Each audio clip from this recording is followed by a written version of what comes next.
gonna open the.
Test 1 2 3. How are we sounding today, fellas? What's up? What's up? Good morning. Good morning.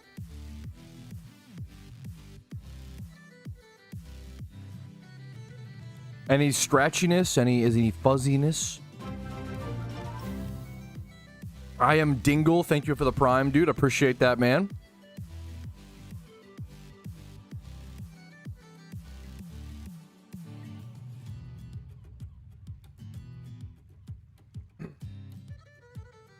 Who's up dingling right now? Probably everybody in chat. Anyways. Oh, man. What a day, guys. What a day. Jeez Louise. Jeez Louise.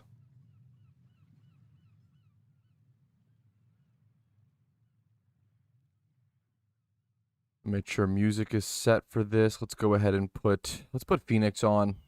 I think that's a good song to start things on.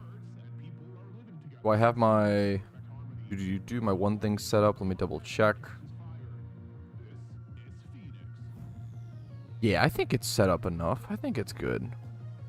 Well, let me clean it up a little bit.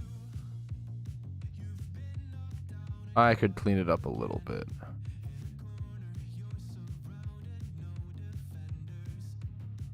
Whew, all right.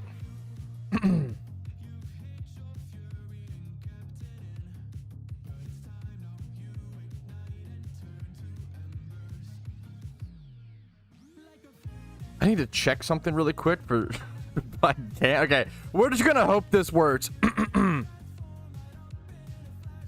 Turn music down.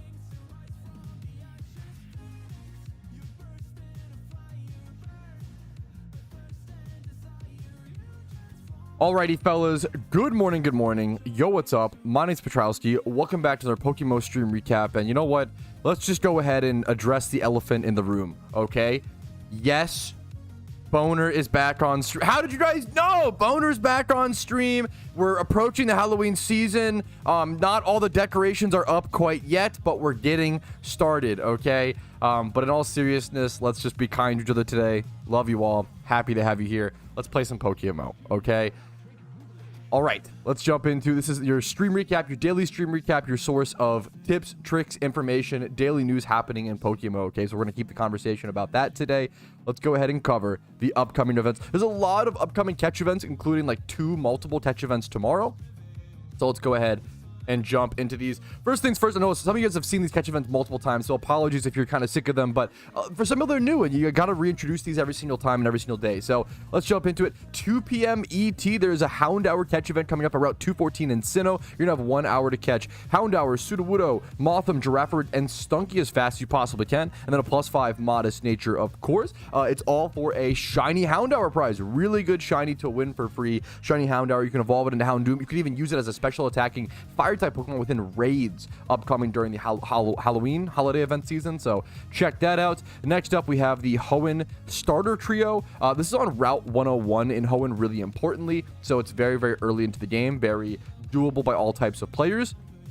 At 4 p.m. ET on Sunday, the 14th of September, that's this weekend, Zigzagoon, Poochyena, Wurmple, Jigglypuff are your catchable Pokemon. Got some species bonuses, and then Trico, Torchic, or Mudkip are your prizes.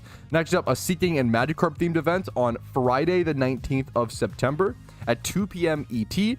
Fuchsia City in Kanto. You do have to fish for this event. There's like a little water patch behind a house in Kanto that you go to. You will need, I recommend, a Super Rod, I believe. You could Old Rod if Magikarp is catchable. You know what? The strat for this event most definitely is going to be using Old Rod only, in my personal opinion. Definitely make sure you have your Old Rod in Kanto and have like nest balls or something like that. You could probably just spam Old Rod fishing and then spam nest balls and catch only Magikarps, get some good breeders, as well as have a good chance of winning the event. Once again, that is upcoming on Friday, the 19th of September. That's next Friday, I believe. So we have a little bit of time to prepare for that one. The prize is a shiny Goldeen. Womp womp. Not the best shiny in the world, but still a free shiny if you win it, and you still get some nice RP as well, especially for an Ironman account. That really matters. Next up, this Saturday, the repeated community event, the Safari Showdown. If you haven't heard about it, catch up, man. It's a really cool, really unique event where people have. There's a catching event competition at the start for the first hour, first 30 minutes. Yeah, first 1 hour, and then afterwards there's a PvP tournament. Really cool 2-part event that anybody can really participate in if you just have access to the Safari Zone where they're hunting at, which is really, really cool. And it'll be at 5 p.m. UTC on Saturday. If you have any questions, you can message Pokedex in game. Next up, the Chinese catch events. So many catch events to cover nowadays. The Chinese catch events, I've been trying to shout them out and draw more attention to them, especially if you are a graveyard shift worker or an Australian PokeMMO player. Australian Ironmen in PokeMMO legitimately are at such a severe disadvantage. I really feel for my fucking Australian Ironmen out there. You are playing, like, not only are you playing an Ironman account, which is already difficult, you're playing in a time zone, which is difficult for you to make catch events, which unlocks some of the best resources on an Ironman account with the RP, right? So you have this shiny Basculin catch event at 7 p.m. Beijing time. If you Google like 7 p.m. Beijing time to ACT or whatever time zone you're in, it should help you out there. It's on the Friday, September 12th, so tomorrow. I believe that is tomorrow. And then Route 1 in Unova. Anybody can show up to this. It is a fishing event as well. Once again, that is, I believe you either have to fish or surf on the water. I can double check in game really quick. Bastion's a weird one at this spot. I believe it was added like later on. Let's see, route.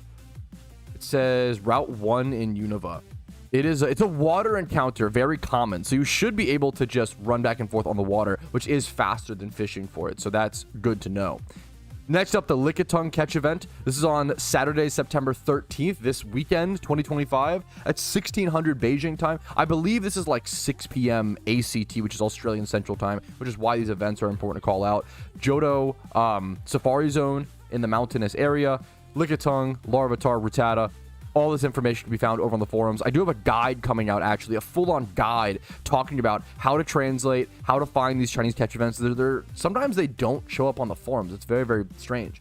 Anyways, let's move into what I think. I need to think about this more. Think about this more and just consider more possibilities. I almost think this is just an objectively good update for the game, but I don't know. I have to think about it a lot more. But from what he's saying and from what I'm reading, it seems really, really, really good. So this post is remove the damage cap in PVM. He's going to specifically talk about raids and introduce instead a damage debuff. He's trying to introduce a redesign for the way raid damage works. If you don't know, raid damage is capped. So for most raids, you could only do 6% damage to the boss. Otherwise, you could just, blow through all the raid. It would be really stupid. You have to have this very specific mechanic, right? So instead of a damage cap, he introduces a damage debuff, and that basically down to like 6% or whatever, and that basically allows you to do more damage but it encourages you to do things to reach higher damage. Well, he'll explain it a lot better than I am. Let me see.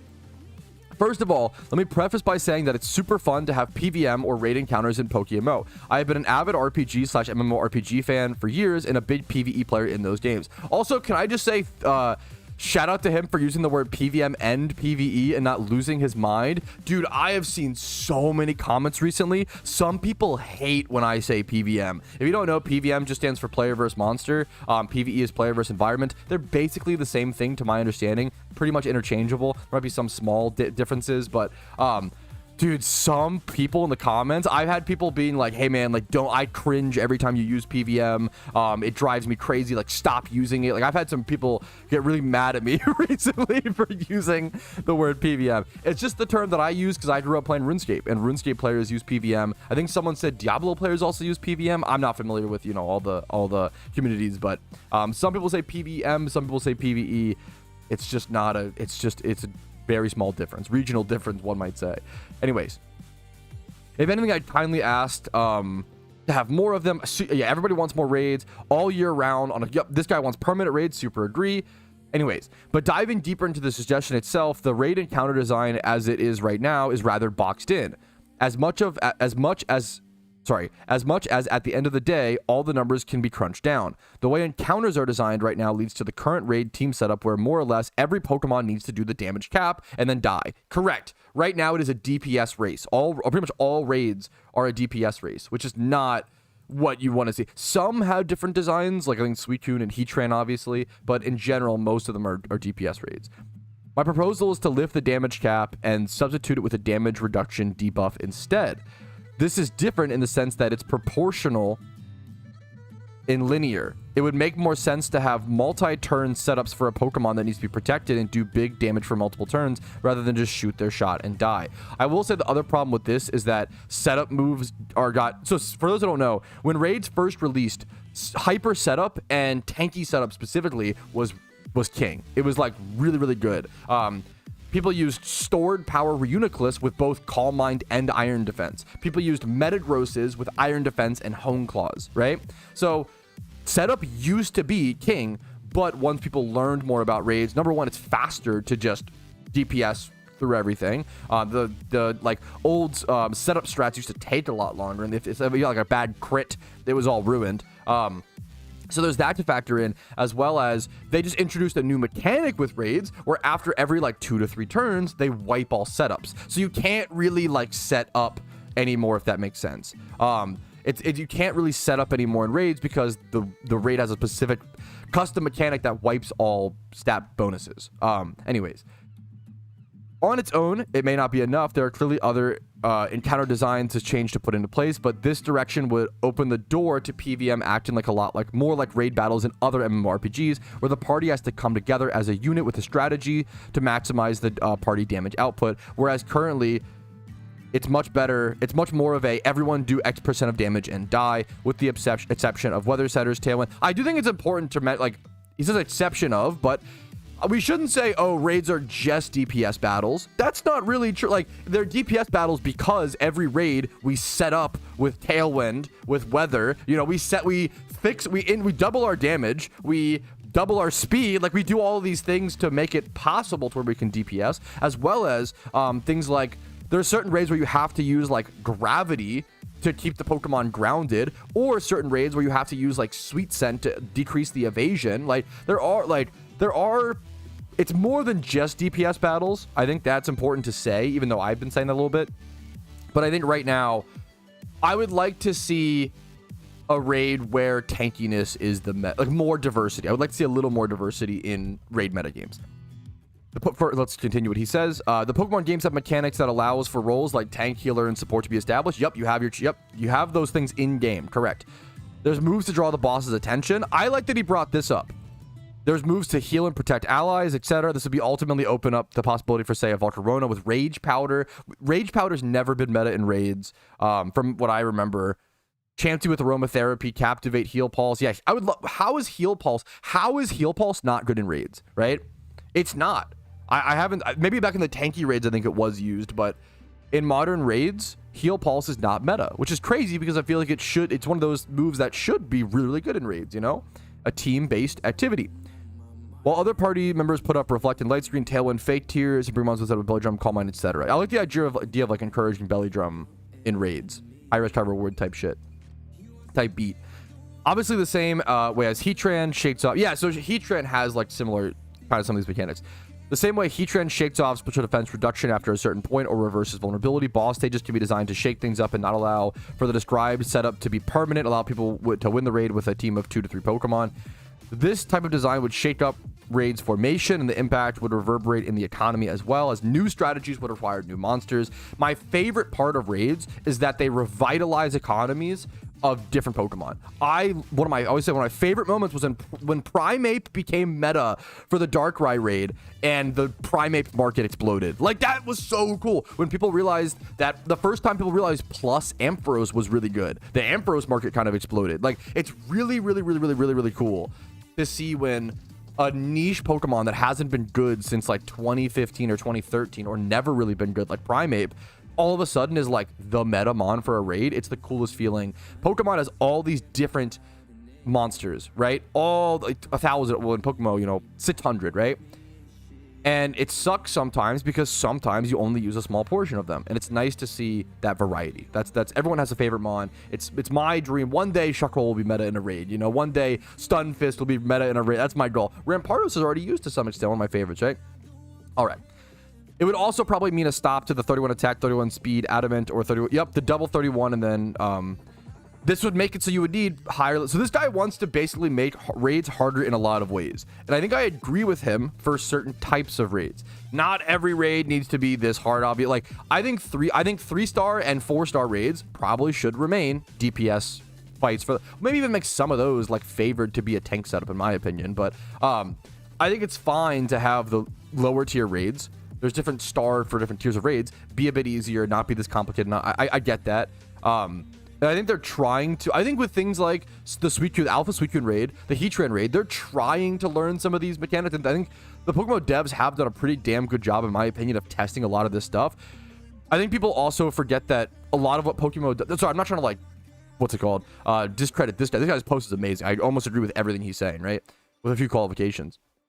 The reminder, the PokeMMO devs are almost always in uncharted territory. I think that's a really important thing to remember. Like, no other Pokemon MMO is doing a lot of the things that they've done. There are now people are gonna say, "Oh, what about this one has yeah?" Certain other Pokemon MMOs have raids and have other things, not in the same way that PokeMMO does. Not in this complicated nature, not in this cooperative nature. I think there are other certain I think PBO is world bosses, if I'm not mistaken, which I love. I love world bosses. If you don't know world bosses, from my understanding, is this mechanic where you like everybody goes to this one giant Pokemon. It's like basically an HP like sponge, right? And you just do as much damage as possible until you die, and you like get a percentage of rewards based on how much damage you do. And the whole server, the whole like world, the whole server's trying to kill one boss. That's really cool to me. But PokeMMO's raids are very, very different. I would love to see that as well. But the things that PokeMMO is doing, they've invented most of the things, like the breeding system. The breeding system was invented by PokeMMO, then later adapted by things like Temtem,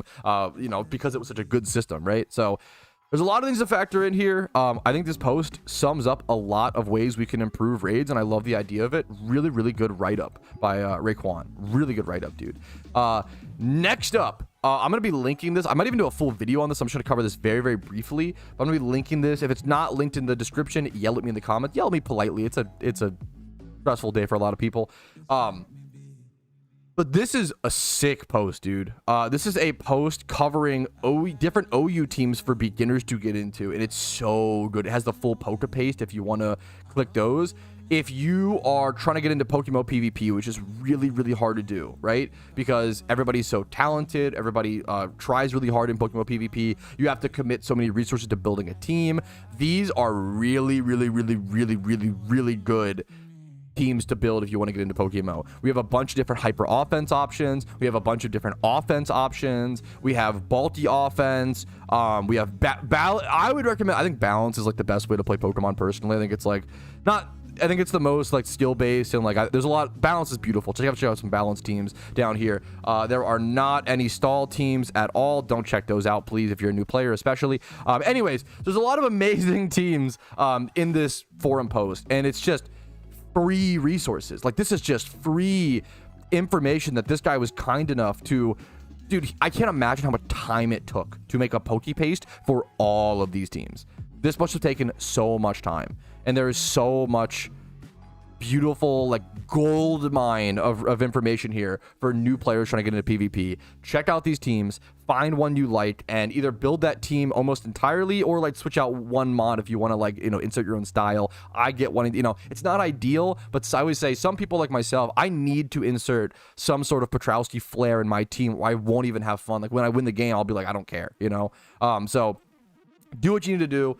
Have fun, but also try to win some games in PvP, man. It is tough. It is really difficult to get into PokeMMO PvP, but if you persevere, you'll get there. Okay, you will get there. All right, that is the intro for today's stream recap. I hope I didn't get AFK'd in game. I've been, you know, AFK for... Let's go ahead and jump into it. If we have any questions in chat, I will answer those. If you ever want to come in my stream and ask any questions, come hang out, let me know. That's the point for stuff like this, and I love turning my daily streams, Monday through Thursday, not daily, but Monday through Thursday at 12 p.m. ET, into these sort of FAQs and helping new players and trying to answer as many questions about the game as possible, because the odds are, if you have a question about the game, someone else also has that same question, and they just haven't had the chance to ask it.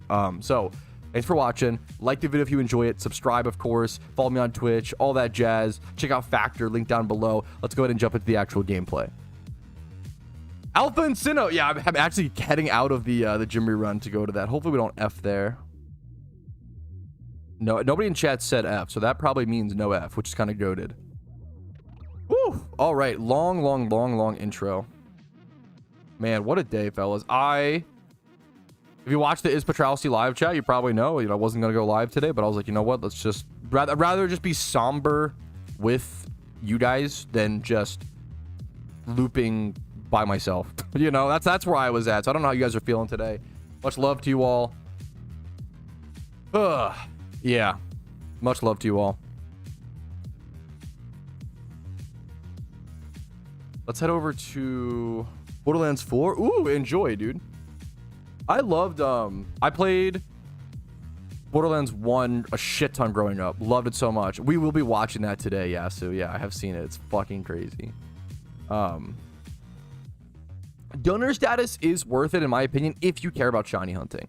If you care about shiny hunting and can make some consistent amount of Pokeyen, hell yeah.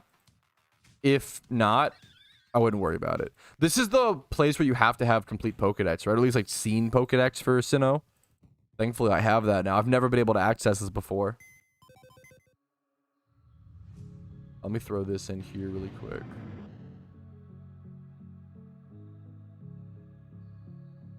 At Meowsty, yo, what's up, dude? Feeling great today? Hey, happy to hear it, man. Hell yeah. There you go, dude. There you go. I had to turn off online and offline notifications in chat. If I recall, yeah, was that in the? I'm not sure. I'm not sure. I'd have to like just scroll through the settings. Remind me in a second I can do that, but you could also just scroll through. I would just be doing the same thing as you. Sorry, just like scrolling through the settings trying to find it.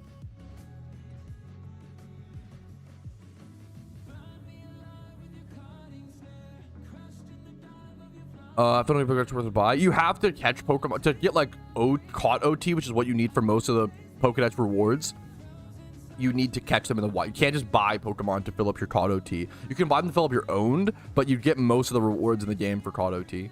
If you do a Pokedex completion guide, PokeMMO, I have a video on it. I can link you as well. Thank you to everybody joining me today. Again, once again, I just thank you guys so much for being here today.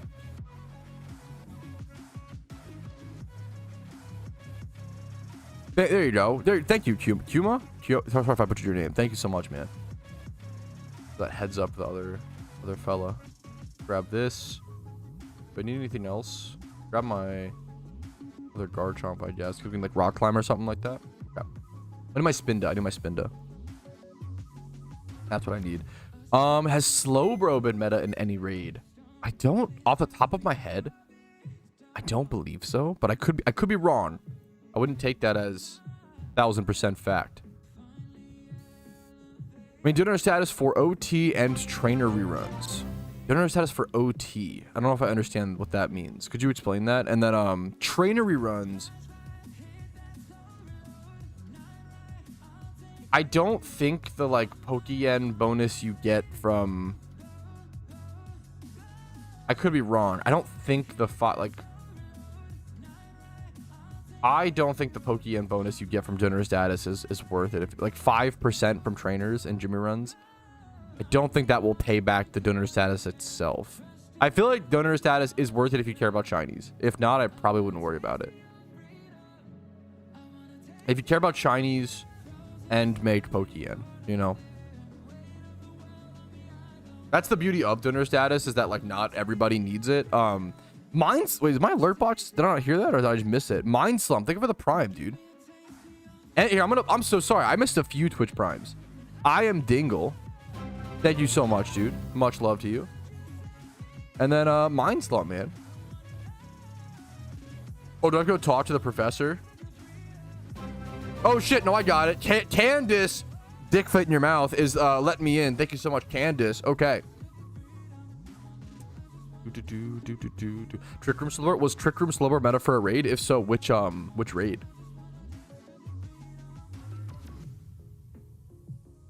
I remember using like a fast Trick Room setter and then letting it die. You did not miss Dingle, you senile fool. Hey man, we can double thank Dingle. The PvP teams? Yes, I will ditch you. I got you, Spidget. Yeah, let me know your thoughts on it, Spidget. Yeah, there's Dingle. You get 2 thank yous. There you go, man. All right. I'll take it, but yeah, you got me. That's okay, man. Jake Spear, thank you for the 5 months of Prime. If you guys are giving me your Twitch Prime, you deserve to get thanked, okay? A few times. Thank you so much, Jake Spear. Oof.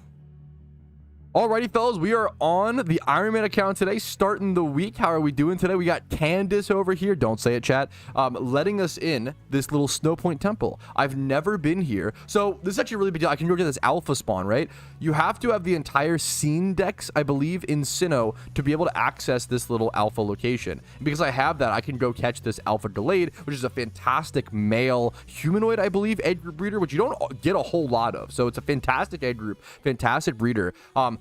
What makes me, it's kind of a redemption for me as well, because I at one point really needed to get in here for an alpha Jinx. Getting a dry skin Jinx would have been phenomenal, because Jinx was, I led with the wrong Pokemon, whoopsie.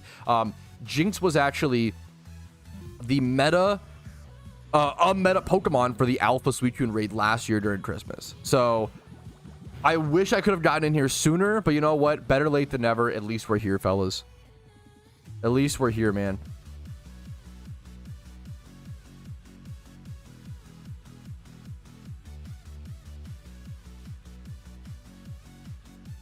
Whew. Dude. It's on YouTube. What's up, man? Looking for a guy. I'm happy to hear it, man. I'm happy to have you, dude. What's up? What's up? I think I just EQ here. Should be most damage. The bulk up. Oh goodness. I didn't fucking spin the skill swap yet, and he's bulked upping. That sucks. I did a lot of damage. I'm just gonna should strength kill. It fucking might. Ugh, that's really awkward. Let me just, I don't even know if I can hard go Spinda. Because if he just drain punches, I'm dead. Actually in a really awkward spot here.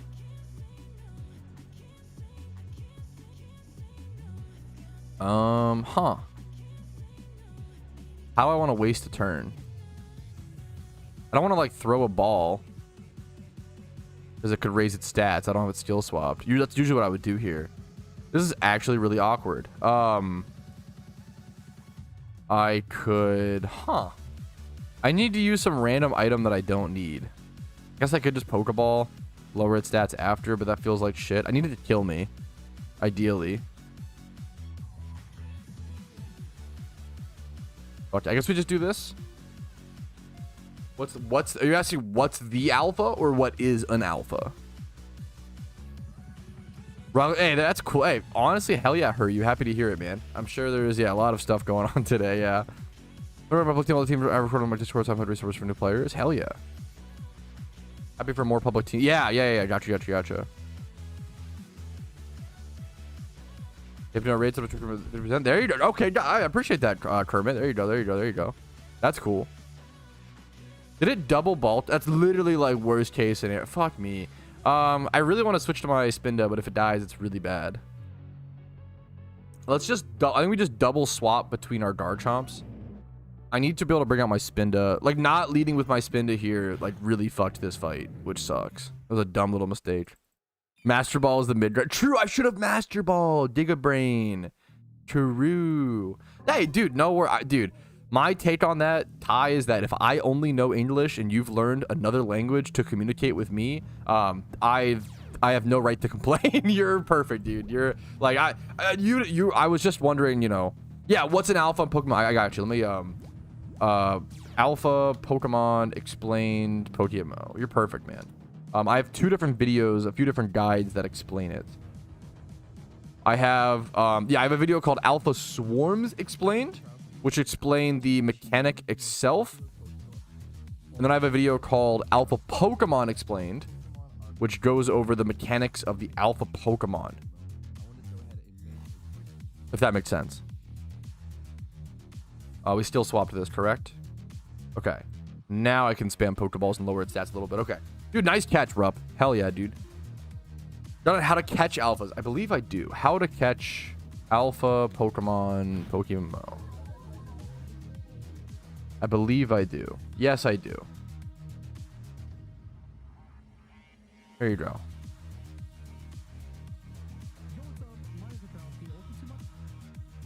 There it is, man. There it is. Beautiful, beautiful, beautiful.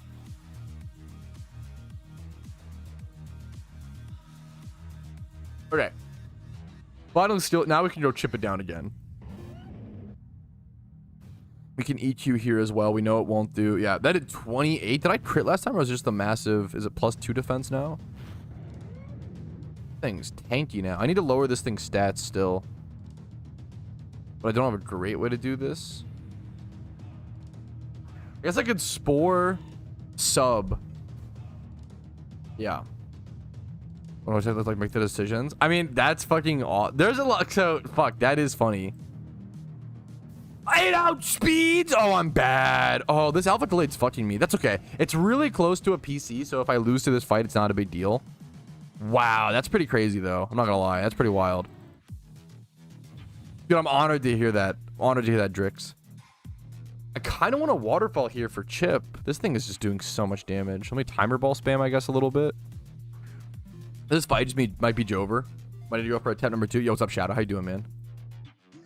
Might just need to go for attempt number 2 on this. Psycho Cut almost kills. We live a little bit. Okay, beautiful. Want to like waterfall? Oh, he just outspeeds. Are you serious?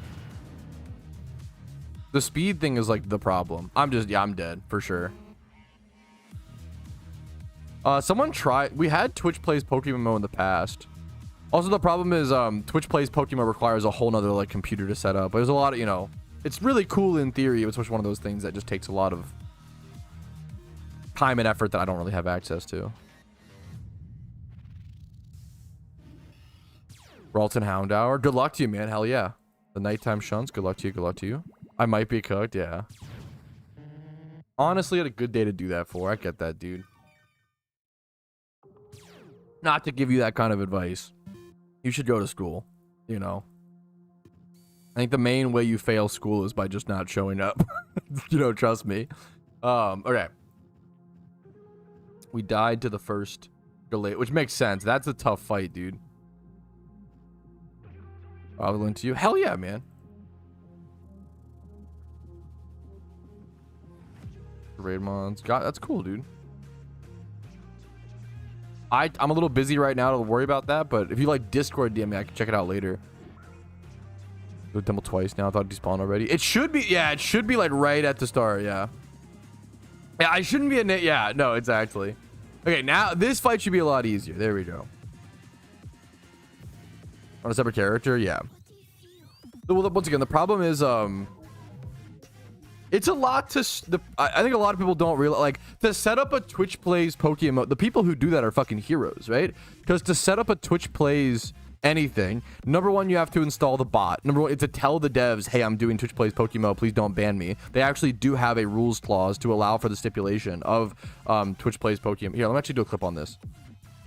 People are asking me if I would ever set up a Twitch Plays PokeMMO Twitch account, which, if you don't know, is basically there's a way you can set up a bot to where you can have Twitch commands, like enter like up or down or left or right or A and B or whatever, and they basically play the Pokemon. You know, Twitch plays Pokemon is a very classic thing if you don't know, but there's also Twitch plays PokeMMO, and there used to be a Twitch plays PokeMMO stream that actually used to exist.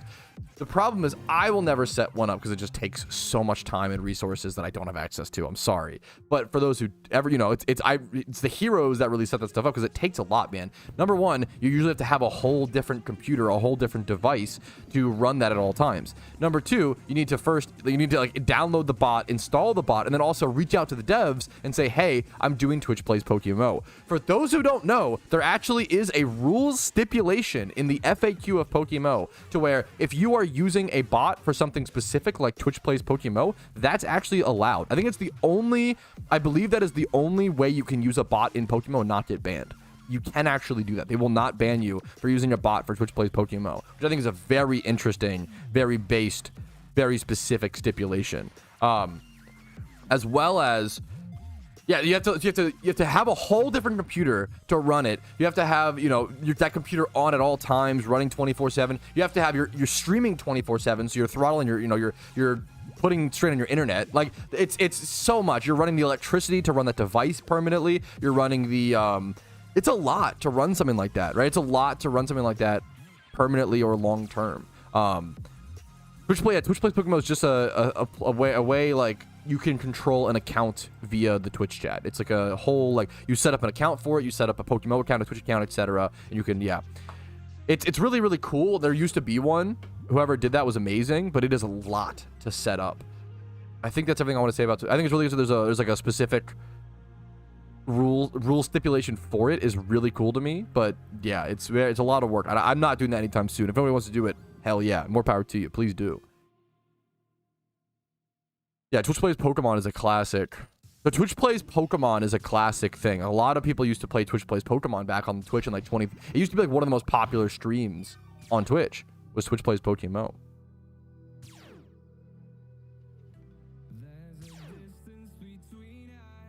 Can I set up a bot to play Voltorb Flip? It'd be funny if someone set up a Twitch Plays Pokemon and then all they did is go play Voltorb Flip on the account. That would be Giga Chad. Now we're talking. Dude, this thing's a nightmare. By the way, just thought I'd mention, so I'd throw that out there. I think its strength might kill this. I'm so scared. Did this just kill this? All right. All right, this Gallade has been a nightmare so far. It's killed me once. I've killed it once by accident. I'm going on attempt number 3 now. This thing is, thankfully it's so close to a PC, but this thing has secretly been my first pain in the butt alpha in a while. Like a big pain in the butt. Put that in the wrong folder.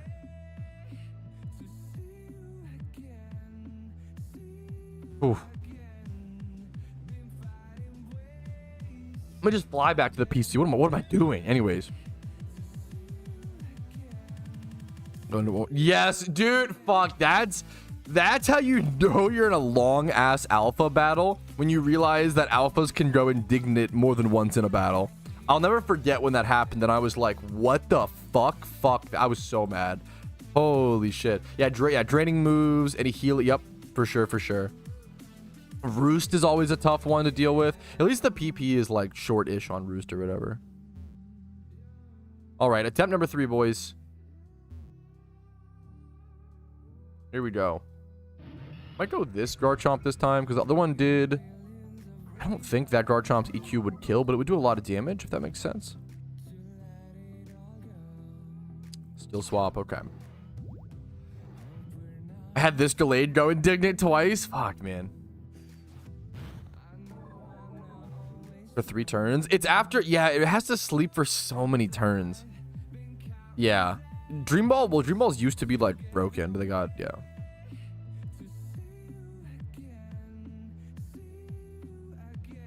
I'm gonna go with this Garchomp here.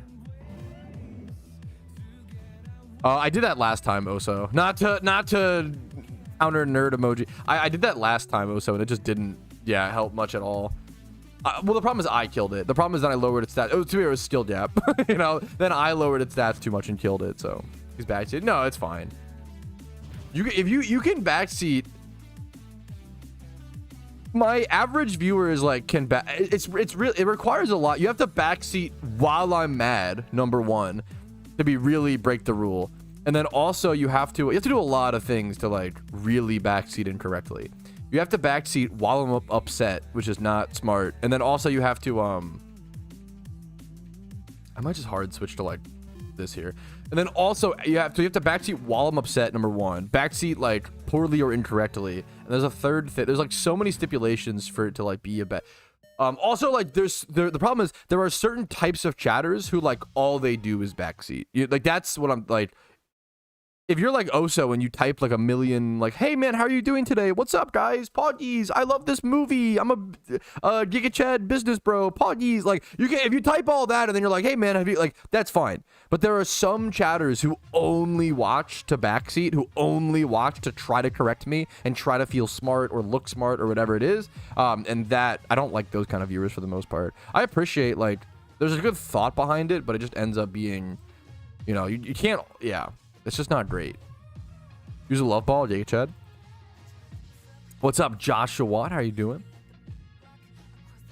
I don't think waterfall ever kills here. I'm just gonna waterfall. We have flinch chance. It does 20%. Perfect amount of chip, actually. I don't want to waterfall again in case of like that was a low roll into a high roll or whatever.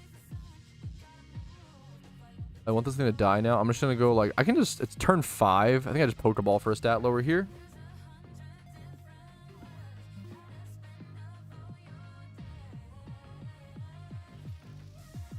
Fry, is there a video of that?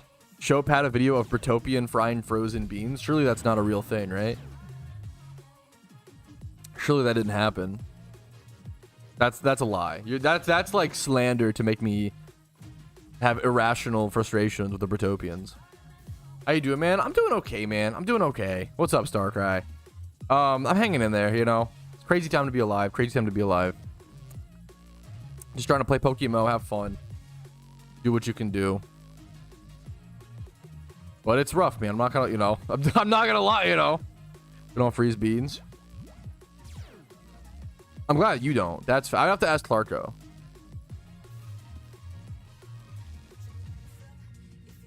Two days ago. It's okay. If it's one thing, if like one Britopian froze beans, that's fine. If it was freezing beans, that's whatever, you know. It is what it is. We can't let anecdotes run the world. But if, like, it's a common thing, you know, there you go. I'm honored to hear it, Starcry. Much love to you, man. But hey, that actually, dude, that is the craziest. Okay, I need to be whipping out that insult more. I actually can't comprehend that most Britopians, like, don't have good AC units. Like, that's fucking crazy. I feel like that's, like, required to be fucking first world country. Not that that's everything. Not that, you know, you're worse if you're not. But I mean, I don't know. Most people probably want AC. I don't know. That's tough, man. Frozen grapes are gas. I'm a fan. We don't have one at all. No shot. We just blamed. I was even trying to be charitable. I was like, oh, and their AC's not great. They're like, oh no, bro, we just don't got them. They're not. Our AC's not rough. We just don't have them at all. Bro, I was trying to give you credit, man. I was trying to give you a way out. I was trying to fight for your right, dude. To fucking, what's it? Fight for your right to party. I was trying to fight for your right to party, dude. The Britopians. Holy crap, man. 70% of the year is so cold. No need for 30. You just tank 30% of the year? That's so much. You can't be like, oh yeah, like it's cold 70%. What the fuck? 2 weeks of usage a year? It's literally worth it. Heat is so bad. I would so personally, this is a personal preference. I would so much rather be hot, or sorry, cold than hot. Cold, you can do things. You can run around. You can get your blood flowing. You can fucking get into a spirited argument online. Get your blood flowing. You could, you know, put on jackets, coats, blankets, like cuddle up, like, you know. You could do things. Okay, wait a minute. You can do things to help with cold. There's only so much you can do to help with. If your AC's cranked, your fan is on, you can only take off so many layers of clothes. Even if you're like, there's only so much you can do to cool down if you're hot. Being hot sucks. Being hot feels miserable. If I'm cold, I can still get work done. If I'm cold, I can still focus on things. I can still function if I'm cold. I can't function if I'm hot. It's miserable. Personal preference. My wife would rather be hot over cold, so she's the opposite, you know. For the cold, yeah. My take is hot. Yeah, some people prefer being hot over cold. You know, it's personal preference. I'd rather be sweaty with no clothes than shiver. To me, it's crazy, but I get it. I obviously get it. My wife's the same way. Play a lead game to get hot. You could play a lead game to explode and die forever for good. That's way more heat than you need. Right, every time I watch, I unironically, whenever I stream, you're gonna laugh at me, okay? Because it is kind of funny, but it's really noticeable. Whenever I stream, it's fucked up. This is actually real. Whenever I stream, I talk so much. I exhibit so much heat into the game room. It gets so hot. It's like notably much hotter in here than the rest of the house. So much so that like yesterday I didn't stream. I had the fan off and the AC was up 2 degrees to 70 Fahrenheit, which I usually have it at 68 or 67 when I stream. And I was like cold. I was like, holy shit, I'm cold in the middle of the day. What the fuck? That never happens. Because I'm always streaming. And when I'm streaming, I'm hot. Because I'm actually letting so much hot air out of my dumbass mouth that I warm up the whole room by yapping. It's actually, bro, I need to be fucking, throw me in Alaska, bro. Portable heater. That's the PC. I've tested that, like the PC, the monitors, they definitely do release some heat. You wanna know who the portable heater is? Dude, it's my wife. I don't know what it is. I don't know if this is a gender thing. I just have no idea. My wife is a million degrees. She's so, I swear I could like cook an egg on her sometimes. And she'll be like, I'm freezing cold under the blankets, and I'll touch her and be like, what the fuck? Like if I was that hot, I would be dying. I would like have a temperature. It's like, what the it's crazy to me. It's crazy. Yeah, maybe women just run hot. Like that's maybe, I don't know if let's educational stream. Do women run hotter than men on average? On average, obviously, you know, it could be different. We're just talking averages. Yes, women have slightly higher core body temperatures on average than men. According to several studies, women often feel colder because of factors like a lower metabolic rate, less muscle mass, and more body fat, which act as an insulator but keeps extremities colder. Furthermore, hormones like estrogen affect blood flow to the skin's extremities, causing them to feel colder than men most of the time, despite the higher core temperature. That's crazy. So on average, that's kind of like actually educational. On average, women's core temperature is hotter, yet they feel colder. Bro, that's fucked up. We were literally bro, this is the best. This is the funny, not to get political, but this is the funniest argument. Bro, gay people should be using this as an argument for people to turn gay. People always say, oh, being gay is unnatural. Bro, it's unnatural for men and women to live together. Oh, we don't have the same body temperatures. I'm just saying, that's a crazy argument to be representing. They're missing out. The LGBTQ is missing out on a banger argument, okay? That is a great argument to be presenting, dude. If we're going to argue fucking naturality or whatever, I'm just saying, that's kind of a banger, you know. That's going to be a timeout. It's kind of a good argument, like, whew.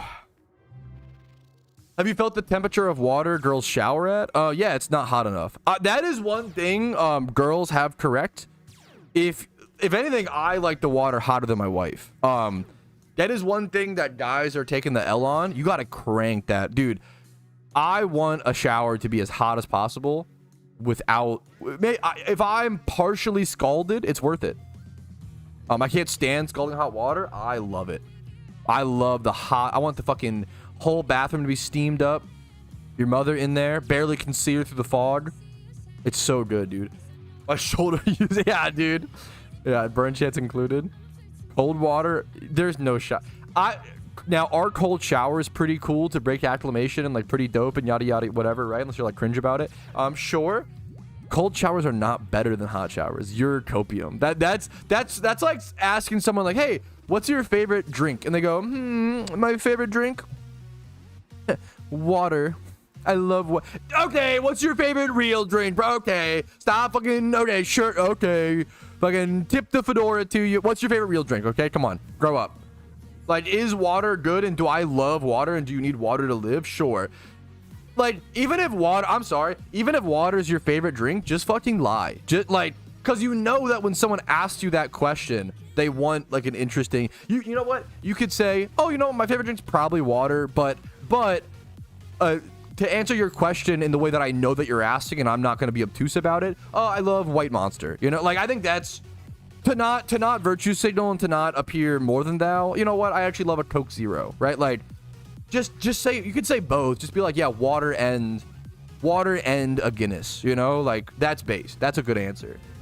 If you say water and something, I can respect that. Nothing annoys me more when someone's that's not that bad. There's things that annoy me more, but when someone's like, oh yeah, I just love water. Water's my favorite. Even if it is, just say something else as well. Okay. Anyways.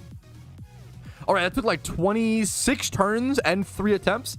There is the Gallade caught, and it's like not the greatest, but it's not bad. It's still a decent special attacking humanoid egg group breeder. The problem is there's not a whole lot of, well, ooh, wait, to be fair, my mistake. I did not know. I was not familiar with your game, Gallade. I did not know Gallade was also in Chaos Egg Group. That's actually pretty good.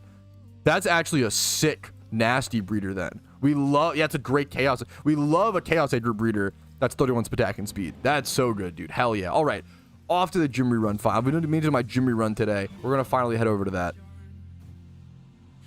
Whew.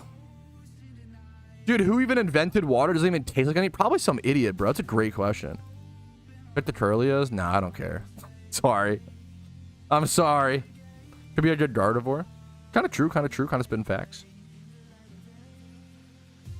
Plus you're kind of spitting facts, plus true, plus ratio. Let's head over to, Yo Mama's house. Let's go to, Unova for gym run. Yeah, we go gym. I always think of that. What's that kitty meme? We go gym.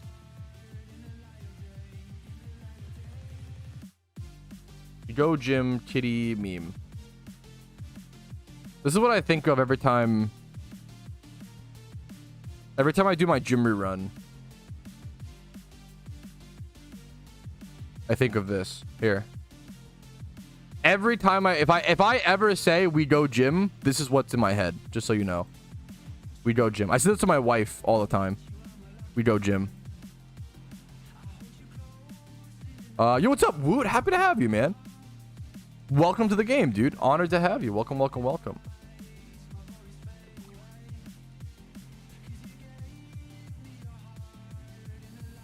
Oh, so they liked milk based? Okay.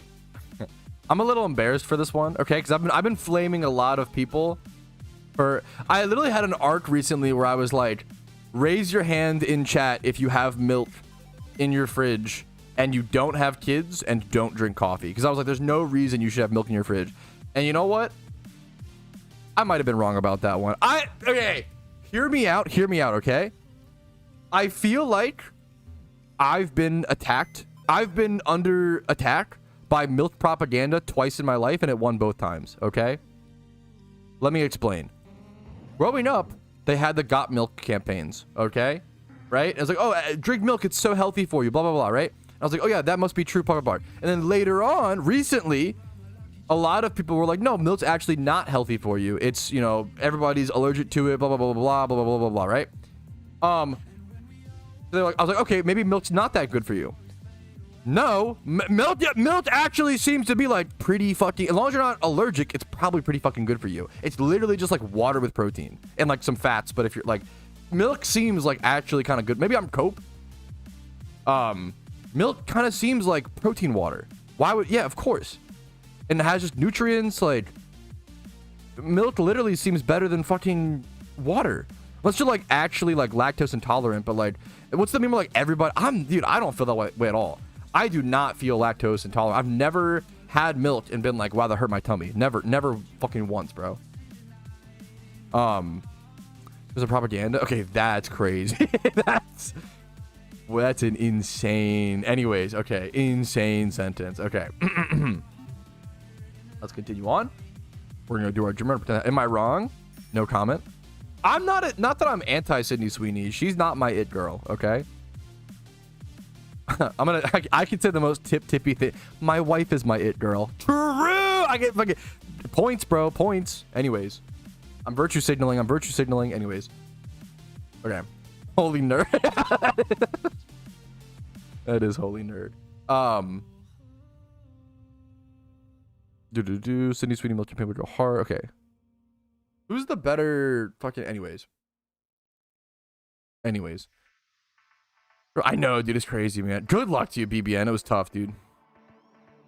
All right, the gym rerun begins because we are broke. I'm at a little under 1 mil, or a bit under 940,000 Pokeyen. We're also XP training our Pelipper today, our PvP Pelipper, specifically because we might need a Pelipper for certain raids as a Drizzle setter, and I want to have one that's level 80, so in case we need it for raids. So I'm going to be XP training the Pelipper, getting some Pokeyen, of course. I got to get some Pokeyen for more breeds to do. I have more breeds. This is gym rerun number 43 on the Iron Man account. Really cool to see that milestone. And this is another amulet coin consumed. I'm not gonna lie, I still have 10 amulet coins, so I'm mostly good. I am already dreading going for more amulet coins. The last time I farmed amulet coins, my luck was just terrible. Maybe that means this time it'll be good, but holy fuck, that was brutal, dude. That was brutal. Anyways, gym rerun time, gym time. We go gym, for lack of a better word. I've never broken a bone in my life, and I credit my milk drink as a kid for that. I drank a lot of milk as a kid, but stopped when I was like, I want to say 16 or 18, and I broke so many bones growing up. But I respect it. I was also just, what's the word? Stupid? I don't know how else to. I kind of have how do I say this? Oh man. I'm gonna say this in the nicest way I can. I kind of have stupid strength, like barbarian, like I don't know my own, like my brain can't comprehend my own physical limits. Fearless, that's a better way to put it. I've always been fearless physically in every sense of the word, where like I have stupid strength. Like I don't, like, if someone asks me to open a jar, I'm either hurting myself or opening the jar. Like there's no like in between. Reckless is a good one to, yeah. You could say fearless, you could say stupid, you could say reckless, you know, there's a lot of options. Disregarding of consequences. They're like, I was the kid in gym class who tried like 180% every time. Like I put my all into fucking everything, every sport that I ever played, even if it was just like some dumb backyard, and I broke so many bones because I fucking did that. I treated every basketball game, every football, everything like it was the fucking last game of my life, and I just always did that, and I was so injury prone because of that. I probably shouldn't have done that. Ever stepped on a rusty nail? No, I'm not a villain in Home Alone. Thankfully, I have not done that. That sounds awful. I don't think I've done that. Yeah, I probably would remember. Being competitive? Yeah, I don't even know if, now that I'm older, that's probably what it was. I didn't think I had a competitive bone in my body growing up, but I was just really, maybe, yeah, it probably always has been. Have a Steam Deck? Yo, hell yeah, man, have fun, dude. The real villain was the kid. In a way. I get it. There's a, I wonder, we need the court case between the kid from Home Alone and the robbers, where like, did Mr. Culkin use excessive use of force? we need the discussion, man. I don't think so. Macaulay, Culkin, true. So what you do after the police are kind of lost? After, yes. If you're looking for, it's like the most important question in Pokemon. Well, okay. First things first, I would really try to complete as many regions as possible, Semtex. Are you looking for like direction? So, are you overwhelmed with how many things you could do? Are you bored and don't know what to do? Like, do you need direction, or do you, what's the, you definitely want to complete as many regions as possible. But if you're like me and you hate storyline runs, take a break, try to work on EV training, XP training some Pokemon, breeding some Pokemon, working on a gym rerun team as soon as possible. The problem is you can't still have Johto done. You are a lot more restricted You're a lot more restricted in the early stages of an Iron Man account. I love Patrouski. I love you too, man. What's up, man? Overwhelmed and don't like stories. That is so fair. So I'll tell you what I did. It's a great question, Simtex. I'll tell you what I did in a very similar situation. I started farming Magikarps. I farmed Magikarps in the Kanto Safari Zone. It's very cheap in the Kanto Safari Zone, Simtex. And that way, you can farm up a bunch of Magikarps, get a bunch of really good Gyarados, EV train them at, don't XP, keep them low level, and then use those Gyarados in your future storyline runs. And that's going to make the storyline runs, which I hate, much easier. Yes, that I honestly like starting in Kanto and having access to the Kanto Safari Zone to farm Magikarps. One of the best decisions I accidentally made on the Iron Man account for sure. I'll take out Monty. If you have Trading Link for sure, but if you're on an Iron Man account, yeah. I think he was on an Iron. Sorry, not to. It's still a good call. So sorry if I'm nerd emojing you too much today. Without an XP share, you can, but you definitely want to get. You can get an XP share in Kanto. You can get at least one. This guy hates me. I love you. So I'm so sorry. I am being kind of nerd emoji today. My apologies. Yeah, I'm not a fan of Hoenn. Too much water. He fucking nailed it when he said that, to be honest. You can build a gym run team for like under 100k. I think I built one at one point for like 80k. It depends on how you build it and what you do, and if you buy one at, you could buy one outright for like what, 300 to 600k, or you could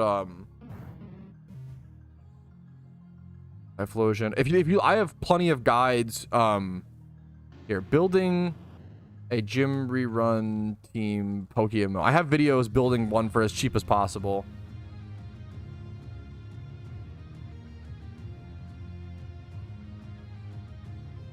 Let me see if I can find it. Yeah, here we go. Making the cheapest gym rerun team possible. Yo, what's up? My name's Patrouski, and today I had an idea on stream where I wanted to try to breed and create I think this cost me like 80k or something like that. What's the best? There's not really whatever one you wanted. It's really dumb answer. Whatever you want to do / like. The problem with the Iron Man, I don't know if anybody knows like, oh, what's the perfect region order on an Iron Man account? I don't know if there is one. I think everybody's like, it's up for discussion. It's really, really hard to pick, man. Yeah. You could do Johto and try to go for Cyndaquils and get a Typhlosion, like a gym run team going, but then you don't have Unova done yet. What you need Unova, for like Crocodiles and a bunch of good PVM mons, as well as so many things, right? There's good payday pickuping in Unova. There's good. You could get Hoenn done and go for Smeargle. You could get Hoenn done and go for Breloom. You could try to do Sinnoh and get a Cloyster and Trainer rerun. Like every single region on Iron Man account has really important things that you kind of all need as soon as possible. It's the hardest part about the Iron Man account is that you want all regions done and you want them done as soon as possible. It's my least favorite part of the account, I used to have a secret base on the main. I think I accidentally deleted it at some point. Oso, thank you for the prime, dude. 28 months. Thank you, man. 20 months is crazy. Thank you, dude. Thank you, man. So annoying. Yeah, I get it. I that's honestly. Sometimes it bothers me when people complain about ads because like I couldn't be here if it wasn't for ads. Like ads pay my rent. Like you couldn't watch the PokeMMO content you do without ads. At the same time, like the way you said it is so bait. Like that's the way to complain about ads is like, fuck man, like these ads are pretty annoying, but I know it supports yeah, I wouldn't have the time. If without ads, I'd have to go pick up a Taco Bell shift. Like without ads, I couldn't make, most of your YouTubers couldn't make content in the first place. But does that change the fact that they're, does that make them not annoying? Not really. It's still annoying. Thank you, Brian the Great, for gifting a sub over to Semtex, dude. Hell yeah, man. Very fucking generous of you. Thank you so much, man. W-ad. Fuck. Ads are the perfect example of a evil necessity or whatever, a necessary evil. Nobody likes them, but they got to exist. Without ads, I'd have to pick up the old Taco Bell shift, man.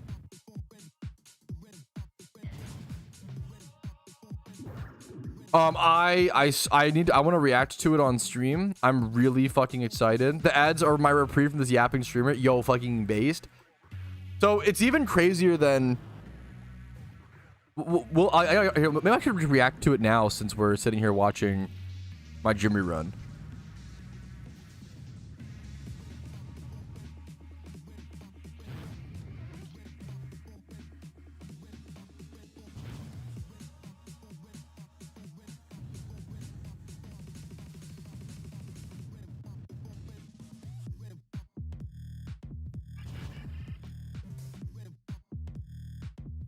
I just forgot to talk about KFC. I love the Taco Bell KFCs. Fucking yeah, we have one of those. Came home smelling like total shit. I'm sorry, man. That was my bad. I probably made a big order that day. No, hey, dude, Simtex, I appreciate it, man. Like, content creators get a lot of negative comments when it's a lot easier to leave negative comments than positive. I really appreciate the positive comments to help even them out. You know, I really appreciate it, man. Thank you so much. On everything, I'm not gonna lie, I'm honored. I'm fucking honored, man. We do have some movie Trousy takes. Don't glaze me too much. So we do have movie Trousy takes to do today. It's just not everybody's. Hey, Pat, you smell? That's fair. I did shower this morning, but sometimes you just don't get enough of it off, you know, in a good way. Oh, thanks. I used churro scented body wash today from the dollar store, so you know it's very effective. Very, very good stuff. That's how you know it's good. Taco Bell cinnamon twists are literally egg noodles thrown in the fryer. I've seen it. I'm aware. Still love them. There's still a fucked up little snack. I love Taco Bell, bro. Okay. Wow. Okay. Okay. Wow. Someone brought up Taco Bell, and I have to drop the first Patrouski, the food Trousky take. I have not done a food clip in a stream recap in a very long time, but this is how important this is. Taco Bell brought back their Y2K menu, their like early 2000s nostalgic menu to celebrate, and I didn't really care. It's all like a little too, you know, the prices, is it really that worth it, blah blah blah, whatever. Holy shit, the one item I've never had before. This is gonna be the most disgusting food take. You guys gotta hear me out, okay? I love the chili cheese burrito. Okay, it's dude, I saw this and I was like, surely this is going to be revolting, but I've got to try it. It is literally just chili and like, I don't know if you know if it's Mexican or cheddar. It's literally just chili and like cheddar cheese in a tortilla. I am so sorry for I have food sinned, but it's so good. I was blown away. It's so comfy, man. I was shocked. If you have $3 burning a hole in your pocket, get one of these bad boys. I recommend trying it for yourself, okay? Don't knock until you try it. I was wildly impressed. Oh, it would, dude, holy fuck, man. Spaghetti wrap, it's really fucked up, but dude, it's good, man. Maybe I'm just crazy. I'm a little crazy, but it's good, dude. It's good, man. Close your eyes. I expected, there's certain things.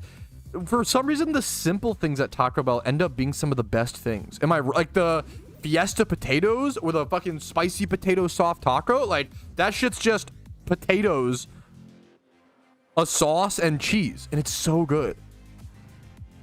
And a tortilla, of course. I kind of feel like the most simple things at Taco Bell like end up being some of the best. Yo, what's up, Dylan? Much love to you, dude. How are you doing today, man? I'm doing okay. Having fun on stream. That's what matters.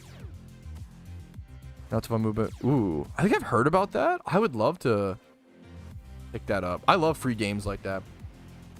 Cheesy Gordita Crunch. It's pretty good. Actually, oh, you just reminded me. I think I have a Cheesy Gordita Crunch in my fridge right now. I think I actually have one in my fridge. Yeah, I do. I have one in my fridge left over. I couldn't finish it. Yeah, that's awesome, Oso. I love movement-based games. I feel a little bit. Dude, I did play Haste for way more hours. I think I played Haste for like 50 hours, which like for like a $15 like I don't know if it's an indie game, but like a small. I almost hear nobody talk about the game Haste. It's a really amazing, good, unique game. I was pretty happy with. I usually would put like 10 to 15 hours, beat the storyline into a game like that. I put like 50 hours into it. Haste is really good. Thoughts on buying a ton of Taco Bell, freezing it, and eating throughout the week? I think you're gonna fucking end up with like mummified fucking food, bro. Okay, I love Taco Bell. That can't be like, just at that point. I think when people say, oh, just make it at home, a lot of times they're virtue signaling. Oh, you want to pay more for ingredient? Not, it depends, obviously. Like a chili cheese taco, you could probably make it at home. But like, it's the time, the effort, the dishes, you know, but some things you better make at home, whatever, right? If you want to freeze burritos, you probably should just make those at home. That probably is better to, like, if you're going to Taco Bell because you're fucking drunk and, you know, you want to splurge and you want to be a little heathen and, like, touch fucking something beautiful in your mind, like, you know, go for it. If you want to meal prep burritos, that probably is something. I wouldn't buy Taco Bell and freeze it. That shit's gonna have cobwebs. Factor. If you want to fucking have a healthy, delicious meal and keep on track with your goals, Factor. Link in the description. 50% off is amazing. Yeah. I love Taco Bell. Don't get me, like, I think it's amazing. Taco Bell is definitely better when you're drunk, for sure. I actually had drunk Taco Bell for the first time in a long time last night. I've been eating a lot of sober Taco Bell, and it is good, but it's like half as good, if not 40%. Also, eating sober Taco Bell is, damn. Now that I say that out loud, oof. Drunk Taco Bell is fantastic. Unironically, Factor is, especially with the 50%, the discount is insane. 50% off food is crazy. We all spam by Factors. That would be funny as hell. We have Rocket League. Hell yeah, man. Rocket League seems like one of those games that looks amazing, but I've never played it. I feel like I would love Rocket League or hate it. I would get mad. I don't know. 2 beefy 5-layers. My wife is a big beefy 5-layer. I'm not a huge beefy 5-layer guy. They're too. It feels too. I don't like the texture. It's a flavor is fine. I'm not a beefy 5-layer guy. It's all mushy. The beefy 5-layer does not feel like it has 5 layers. It does not feel like a complicated flavor. It feels like a pile of mush. And I like a pile of mush. I'm usually the mush advocate. I don't know. I'm not a huge... It's too... Not a huge beefy... Somehow, the beefy 5-layer burrito has less flavor than, like, the spicy potato soft taco. It's like 10 ingredients versus, like, 4. But the spicy potato sauce has more flavor, in my opinion. What's the on Iron Man account? Great question. I want to say about 240k Pokeyen. 240k. Yeah, I could imagine Rocket League being very toxic. That's fair. I can't imagine, dude. It must be so fucking hard to streaming a game like Rocket League or like Overwatch. Like, how the fuck do you stream competitive mechanical games like that? If I try to stream Overwatch, my brain would explode. And I feel like I'm a pretty good. I love Overwatch and like, it's crazy, man. My top 3 favorite Pokemon. Number 1 is Shuckle. Number 2 is Rampardos. Number 3 is Stunfisk. Got 2 out of 3 back here. I have a Cranidos plush somewhere. I see it. We got a few different... some of my plushes you can't see. They're all like off camera. I got this big Venusaur. I've got the Wooper back there and the Apom with the White Sox hat on here. He's pretty goated. And then behind them there's a... I gotta put the hat back on Boner. I need to move Boner. Wait a minute. Wait. Let me move Boner in a better... There we go. Is that better?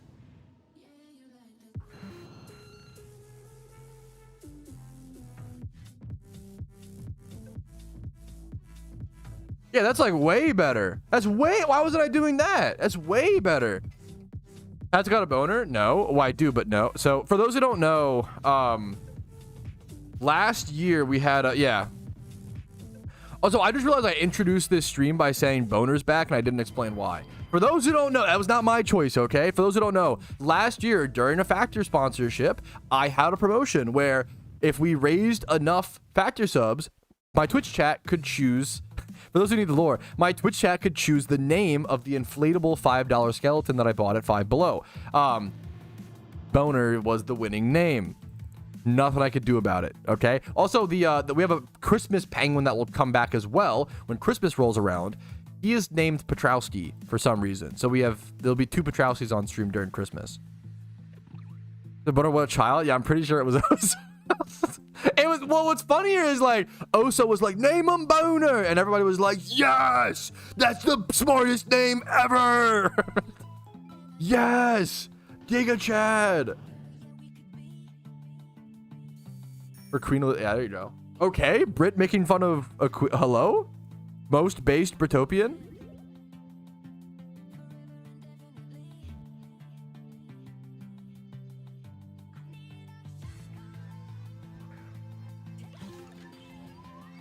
Flip it? Okay, wait a minute.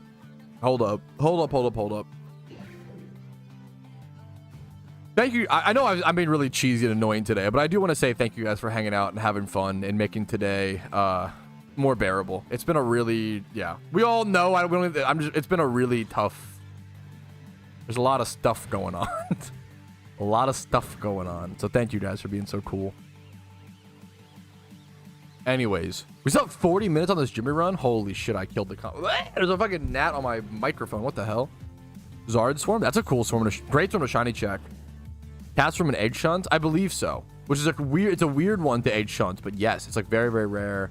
But I think, well, I don't know. Isn't Cast Form might actually be one of those mons that says very rare in the Pokedex, but it's actually Safari huntable? Like it's more common than you would think? I could be wrong. Up to the encounter? Yes. Also, yeah, a lot of people, I did change. We are no longer on the Peter Griffin encounter counter. What I've been doing, my goal is, what I'll be doing is, I think the goal is to switch the encounter counter every Iron Man episode. I think that's the goal. I think that'll be what I do.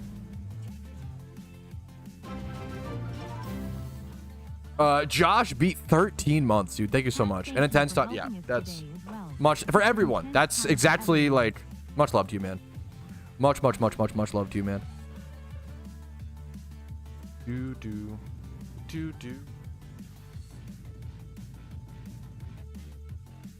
Oh, so I'm being over 1 mil dry, like 1 mil encounters. I'd have to hear more about that, or like hear more about what you mean by that. He's live right now. I was in his stream earlier. I don't think he's probably. So wait. I think I know what happened. I think Minish has 1 million total encounters. He's not dry. Yeah. So yeah, I've had this happen multiple. Minish is not 1 million encounters dry. He's not doing. People are misunderstanding. He's just on his total encounter counter number. Yeah, he's just on this, which just shows your total encounters. He's not 1 million dry. He just, yeah. No one's ever. The driest dry streak in PokeMMO is easy misunderstandings. Not trying to like harp on you, Squiddy. Just want to nip that in the bud. The driest dry streak in PokeMMO history is around 475,000 by Karoshi, and I don't know if that will ever be beat or like beaten within the next 10 years or so. No worries. When everybody does things a certain way and someone does, it's easy to misunderstand. Not that Minish doesn't do anything wrong. He's just, that's what he prefers on his encounter counter, and it looks nice. I would do the same thing. Like, I totally get it. Yeah. Being over like, yeah, 400k dry is being over. So yeah. Yeah, someone said being over 400k dry is horrendous. Yes. For those who don't know, the driest dry streak in Pokemon history is Karoshi, who went around 475,000 encounters dry. Yeah, someone said being over 400k dry is horrendous. Being over 100k dry is hard, right? Some people know that experience. Being over 200k dry is agony. Being 300k dry is unbelievable. And being over 400k dry is like irreprehensible. Like it just gets so insane. Like it gets so insane. And when you're the fucked up thing is like when you're 474, 475k dry. I think a lot of us were hoping, kind of fucked up, he would get to 500k. just because it would be crazy if that, you know, that'd be a crazy milestone. If you're already that dry, might as well go to 500. You know. Yeah, that was during Shiny Wars and attested for, and yeah, it's just insane, dude.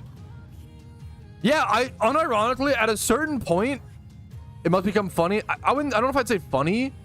At a certain point, I think Karoshi was like, at this point, I'm just trying to get it as high as possible. Like, it was sad because it was during Shiny War, and it is largely quoted as, not to say they like should have won the first. I think that's silly. I think that's there's too many things that factor into that.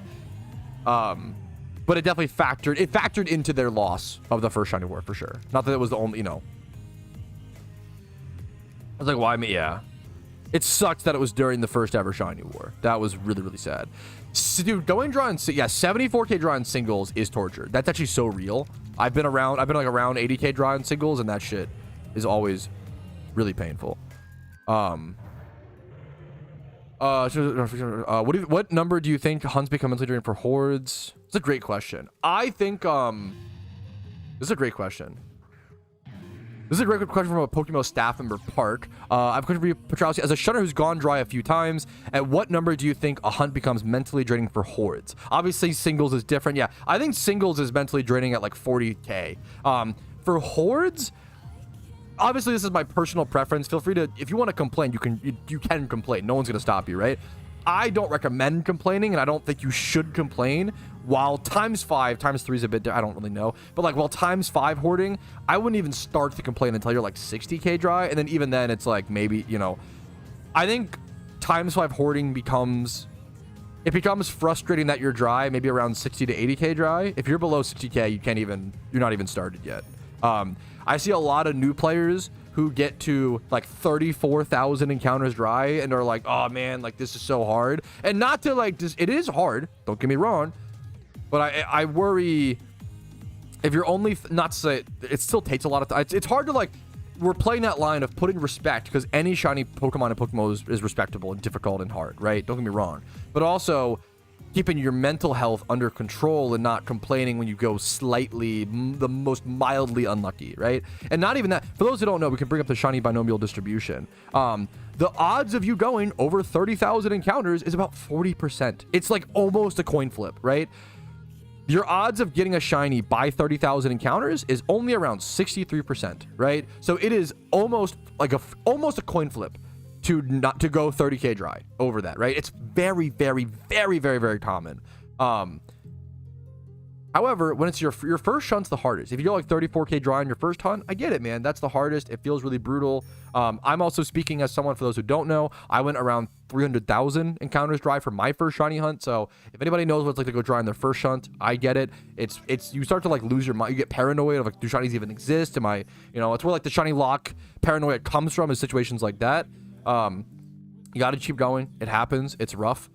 Yeah, someone said in chat, a friend of mine is over 100k dry and he almost dropped the game. It's tough. I get that it's tough, and that's PokeMMO is all about. The point of shiny hunting is not to get the shinies. The point of shiny hunting is to do something that seems so impossible. It's to push through those times of hardship. It is a mental sharpening. I think of shiny hunting as a grindstone, and your fucking dumb little brain is the sword, and you're kind of just sitting there bashing your head over and over again into hordes, into the grindstone. And if you make it through, if you can never give up when shiny hunting, you can do a lot of things in life. So it's very similar to old school RuneScape, in my opinion. I think shiny hunting teaches the most basic level of perseverance, and not even basic, but at the fundamental level, it's perseverance and all about not giving up. So I think shiny hunting can be weirdly a great mental tool. You know, I think it's very similar to RuneScape in that way, in my opinion. Now, I haven't shiny hunted in a while. I kind of want to get back. I kind of miss it, you know? I need to sharpen my mind again, bro. Get back to shunting. Yeah, shunting needs character development. Unironically, yes. Like, unironically, yes. Shunting is a mental builder, you know? And it's not everybody wants to come home from work and mental build. Like, that's which is so fair. I need to open my door really quick. It's getting really warm in here because I'm yapping so much. Give me one picosecond.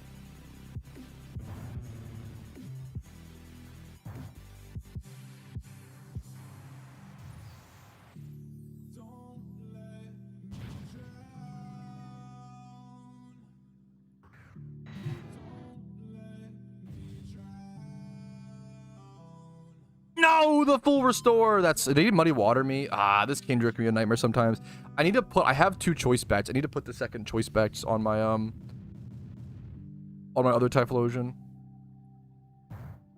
Whoopsie. I missed the Dragonite on this eruption. Are you fucking serious? I lost this run for sure. Dag nabbit. Dude, yeah, it's really interesting. The RuneScape player to PokeMMO pipeline is fucking real, Park. Like, it's really, really interesting. PokeMMO and RuneScape are very similar in terms of the grinds. And a lot of people who like RuneScape end up liking PokeMMO because of that mentality thing. The mentality is very, very similar. Are you double full restore? Did he just full restore at 30%? That's yellow HP is crazy. Yeah, for sure. Yeah, for sure. People, yeah, sometimes you'll see some crazy low encounters. What you have to keep in mind is like the longer you shiny hunt, the more you shiny hunt, the more you open yourself up to the chance of getting those super lucky or super unlucky shuns, right? If you're 100k dry, RNG should even out over long periods of time, right? If you go 300k dry, logistically, you should eventually, not that like you're like due for it, but you should get on average a lucky streak at some point, right? Like that's just on average RNG evens out.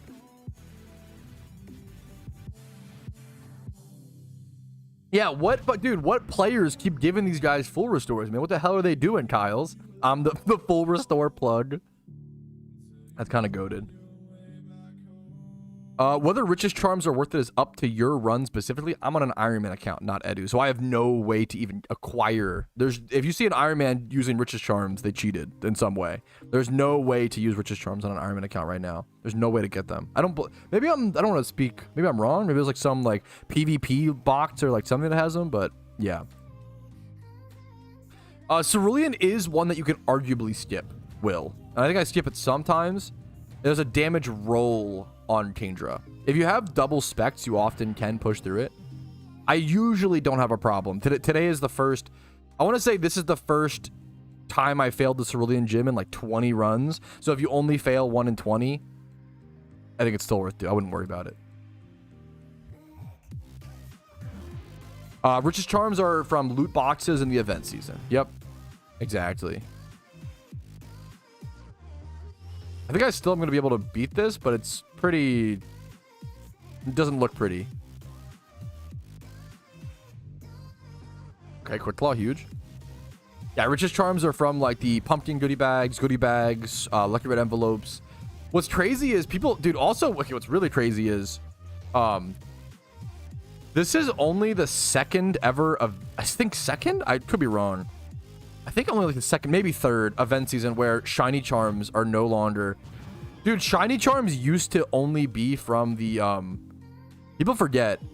Shiny charms used to, let me do a little clip on this. I'm gonna ramble as well. All right, this isn't like anything super important, but I was just thinking about it. I think it's super interesting. I bet you a lot of people don't know about this. But for those who don't know, this is only like the second, I believe, maybe the third event season, but like I think it might be the second, where shiny charms aren't from the events. I want to say 4 years ago. 4 years ago, shiny charms used to only be achievable via lucky red, like red envelopes and lucky red envelopes, and that was it. You only got shiny charms were only brought into the game from sealed product, specifically only from one event.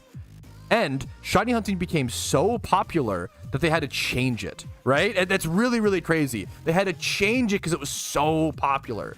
And there was a point where shiny charms reached like 1 mil Pokeyen a piece. People don't remember this. Shiny charms used to be an open market to where they could like get to whatever price. Nowadays, shiny charms are tied directly to RP. So shiny charms can't really go crazy nowadays in value. They usually stay around 250k, right? But in the past, shiny charms had reached 1 mil Pokeyen like during certain shiny wars. There was a time where I was buying shiny charms for 900k during like a Team Mr. Shiny war. Things got insane in the past. Because they were only they for a while they were only in lucky red envelopes, and then they tried to make it so that they were available in all the sealed product. So shiny charms for like a year or two were available in pumpkin goodie bags and the Santa presents and lucky reds, and even still the market wasn't controlled. It was really, really, really crazy. It was really, really, really beautiful.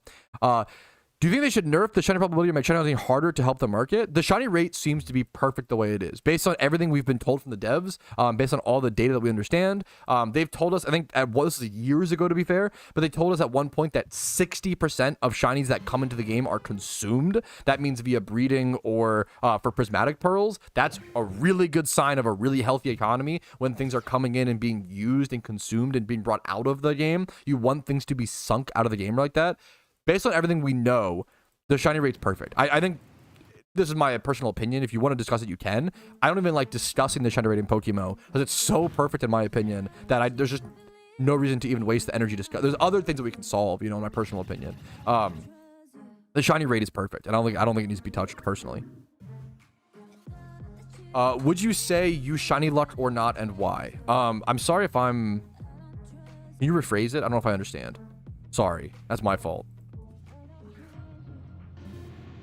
Are you saying like, am I lucky? It'll be really interesting to, yeah, open sealed product all this event season on the Ironman account. It'll be really interesting.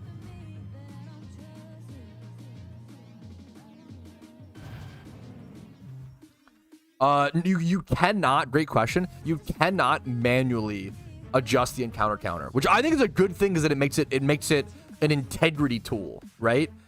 You can track like trips if you want to do that to like, so I can like start trip and track things for like a period of time. Like, yeah, I can do that. You can do that if that's what you mean.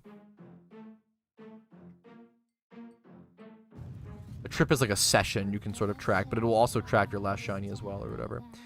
How triggers are so cheap to buy. I don't think it's shiny charters would be so cheap. It's one of the most one of the spots in the game, I guess. Gotcha. Got a lot of shinies. Yeah, well, I think the thing to keep in mind is shiny hunting is inherently a luck-based thing to some extent, but long-term it's not. I compare the way you... Sorry if I'm not answering your question. I'll answer it properly in a quick sec. I have about 60 or so shiny OTs in PokeMMO. I'm on my Ironman account, so I don't... My main account has most of them. I do have 4 shinies, I believe, on my Ironman account. My shiny luck on my main account over 12 years of playing the game, my average rate is about 1 in 34,000 last I calculated it. So I'm actually like, and that's including like donor statuses. My overall rate on my account should at least be 1 in 29k or 1 in 28k. So playing the game for 12 years and having a shiny rate that is like 4 to 6k above what my rate should be is actually pretty tremendously unlucky. My main account has been like pretty damn... you'll see a lot of people... Oh my god, Patrouski, your luck is so good. My Iron Man has been really lucky. Like, my Iron Man has been so lucky. But my main account was like consistently unlucky for 10 years, right?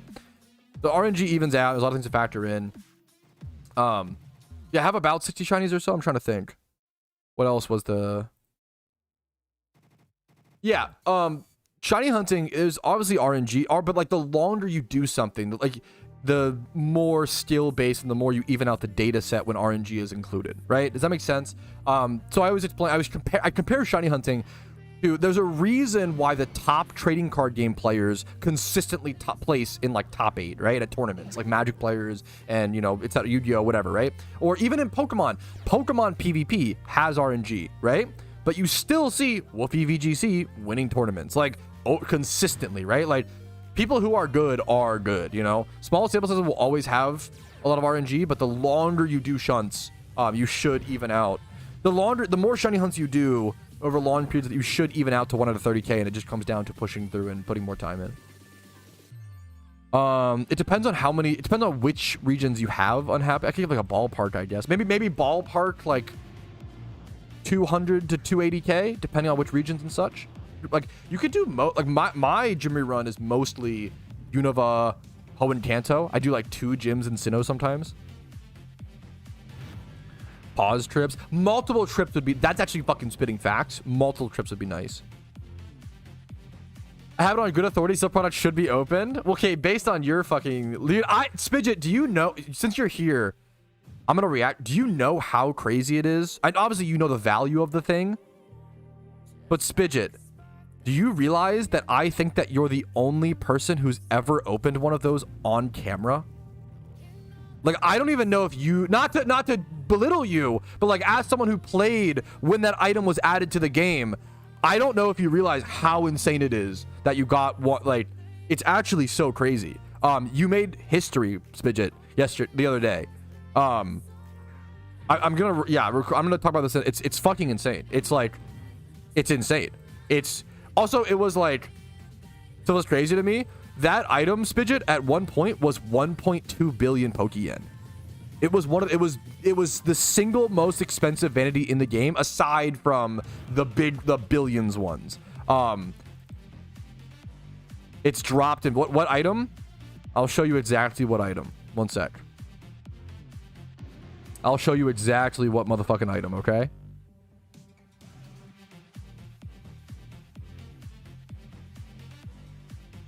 Let me get this set up properly. Pause this. All right, fellas. I need to set the stage because the clip that we are about to watch, not being over dramatic, not being overly serious, legitimately is PokeMMO history. I'm actually going to mute alerts because it's that serious. It's that important, okay? This is the only time that this has ever happened on camera in PokeMMO. We never had this recorded prior to this moment the other day when Spidget decided to open up one of the single, I believe, most expensive sealed product in PokeMMO. I believe it is a 2016 goodie bag. So it is a sealed product that is 9 years old that nobody opened. Somebody held on to as an investment, which investment was not even a term or a thing thought of back then in 2016. He managed to open the single most expensive vanity in the game that can be opened from sealed product, I believe. Or at least it's up. I think it is. It's up there, but it might be... It's up there. It's up there. I think there might be one. I think the prices might have moved, but this is this is really crazy. Let's just watch it. I'm gonna give you a volume warning because this might be pretty loud. I'm gonna open this here and now. Thank you so much, Summers. If you guys enjoy the content, like and subscribe. Bro, I can't do it. I can't. 5. No, I'm doing it. I'm gonna make it big for the open. Sorry! No fucking way! No way! No way! No way! No way! No chat! Pop the fuck off, chat! Oh! What? No way! No way! No way! No way! No way! No, no, no! No, no, no, no, no, no! So, he just opened a fucking Scythe, which is like one of the most expensive vanities in all of PokeMMO, and I asked around. I don't think there is a recording. I don't think there is proof. I don't think there is anyone else who has ever opened a Scythe in PokeMMO history and recorded it. And he got it in one fucking bag. And he had to get it in one bag because these bags are so expensive. If we go check Goodie Bag 2016s over on the market, right now, they are 40 mil Pokeyen a piece. 40 mil a piece for one open. 40 for one of the, and there's only, how many are on the market? There's one. In stock, one. There is one of these on the market and it costs 40 mil. That's it. There's one. There's one singular one on the market. That's how rare they are. That's how expensive they are. Nobody opens them because they're just it's so insane. It's such a crazy gamble. And apparently this was after he opened like 50 mil of other mysterious balls and other sealed product, and he ended with this is just ludicrous. The Scythe nowadays is actually worth a bit less, unfortunately. For a long time, it was the best back slot item in the entire game, widely considered so. The Scythe currently is around 370 million Pokeyen, which is he just made a 320 million Pokeyen profit in one click. Most people will never make 320 million Pokeyen in their entire lifetime, right? Having said that, what's even crazier is the Scythe used to be more expensive. For most of PokeMMO's history, the Scythe was around 500 to 600 million Pokeyen, and as of 2 years ago, it actually spiked up to 1.2 bill for a few, like 6 months or so. Now, there is question to that legitimacy. We don't know if someone was manipulating the market, because when it comes to items that are that rare and that expensive, it's actually hard to tell. Someone might have just bought them up. I don't know if anyone bought Scythe for 1.2 bill is like the important thing to say. But for like a decade in PokeMMO, the Scythe was the end game vanity that most people saved up for. It is like the vanity that most people go for. And to see someone who's a PvP Giga Chad expand into other areas of the game and it's just so crazy. I can't explain to you like the part of me that this tickles as a long-time PokeMMO player, seeing someone open up a 2016 sealed product, an event that I played like in 2025. It's wild. This is genuinely insane. It's genuinely PokeMMO history. This is like the biggest gamble win you can get in PokeMMO. It's the best thing you could possibly. It's insane. I think the ghost costume is also like a really expensive. Like might even be, yeah. So there is one. I think this is the one vanity that is more expensive than the Scythe that is also in a sealed product. A lot of stuff that's more expensive than these isn't in sealed, like the Q hat, the Desu lab coat, the ones that are worth billions, the ones that can't even be listed on the GTL because they're worth so much Pokeyen. The Electric Storm, things like that. Those cannot be listed on the GTL. They're worth too many billions of Pokeyen. They exceed the 2.2 billion cap limit of Pokeyen in PokeMMO. The Ghost costume is from 2015. So, but the problem is, are there even any 2015 goodie bags? I don't know. Let's go check. There's none. You can't. The problem is you can't even gamble for the Ghost costume. There's no product that exists on the market, at least. The Jack-o'-lantern.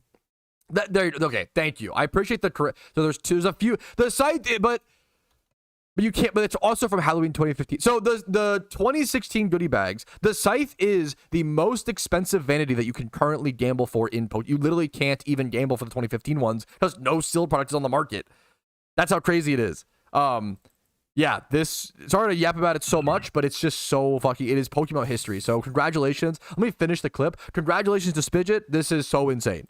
Oh, no. His smile and face says it all, in my opinion. No.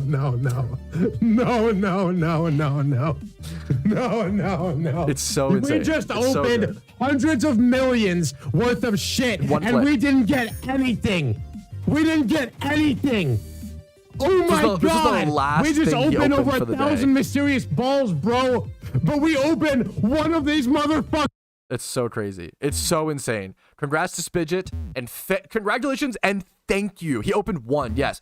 Congratulations and thank you. Like, I literally cannot thank Spidget enough for streaming and recording this because now we have it in the forever index of Pokemon history. Thank you so much, man, and congratulations. Thank you guys for watching. Like the video if you enjoyed it. Dislike if not. Subscribe. Follow on Twitch. All that jazz. Have a great day. And also, don't gamble. I know this was a really exciting. Oh, no, I hope my story. Don't gamble. You will lose money in the long term. You will almost always lose money. Do not gamble. It is not worth it. It is only for content. Please do not gamble on PokeMMO. Thanks for watching. Check out Spidget. He'll be linked first thing in the description. He's amazing. One of my favorite content creators, PokeMMO. He's awesome. Check him out. Peace, Reno. Woof. That's so insane. That's so insane, dude. It's so crazy. So fucking wild, man. I was just in shock. That's like my favorite Twitch clip that I've been set in a long time, dude.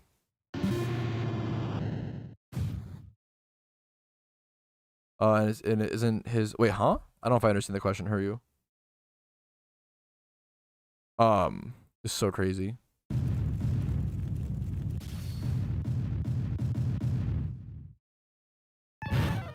Oh, that's a wait. That's really fucking wholesome, Spidget. That's so fair. Ad prison, yo, fair. Giga Chad.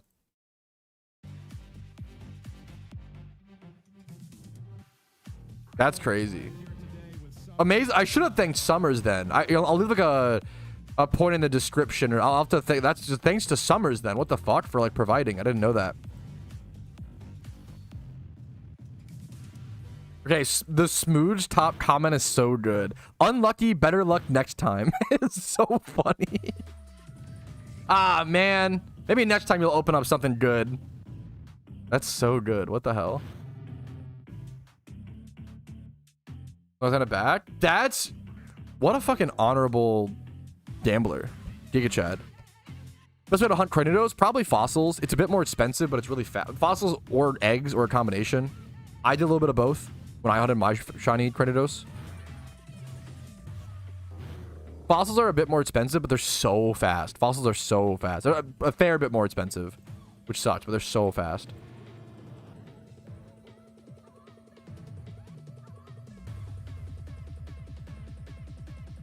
I think the Hoenn Battle Frontier could definitely use some love, for sure. I think they plan to sell the Scythe or whatever. What is direction? What says the back is funny. Fuck. I'll leave. You know what? I'll leave that up for the. I think you guys should just go watch the Spidget video. I want to give him the proper, you know, credit.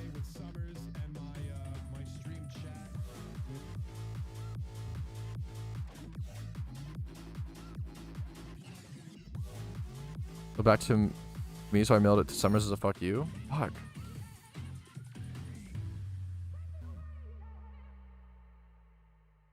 Just chilling on my PC. Hurry. I have seen it. Yeah, I've seen it, Kyle's. I need to build that team at some point, probably. If you're from Agile, thank geez Louise. Okay, the Spidget video popping off almost. I liked the video instinctively. I was number 98, I believe. Yeah, get his thing up to 100 likes. Is that 99 now? One more like, pretty please.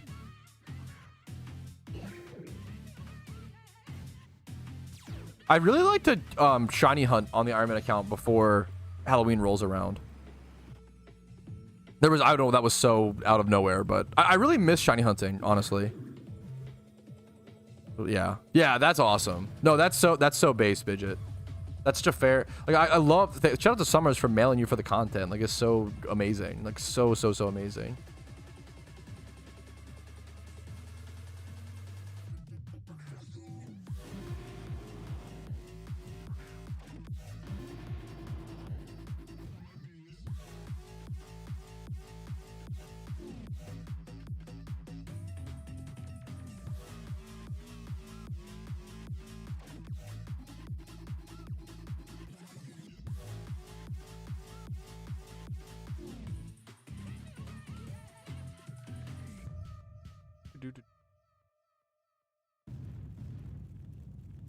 Halloween? Did I say Halloween? Halloween win? Farming before Halloween. I will be doing berry farming is one of the goals in my current Iron Man episode that I'm recording. I will say I need to, like, I don't know what I'm gonna do. I need to, like, slow down. I'm actually really ahead.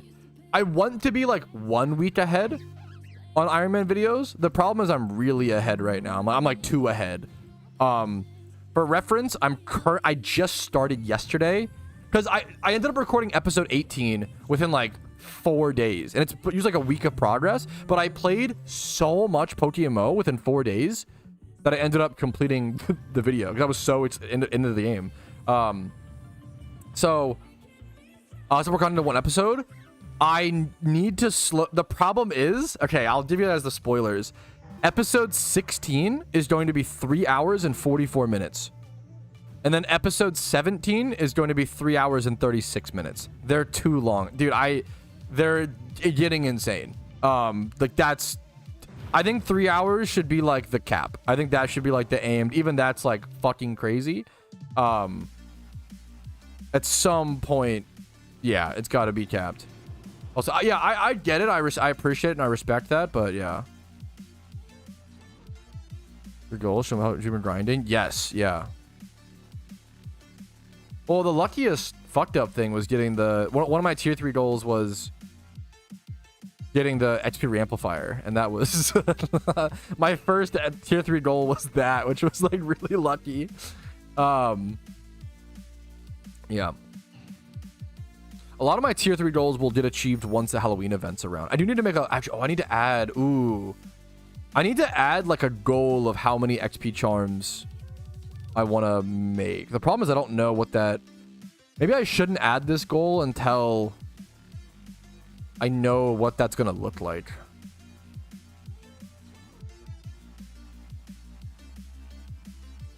I don't know how common are XP charms?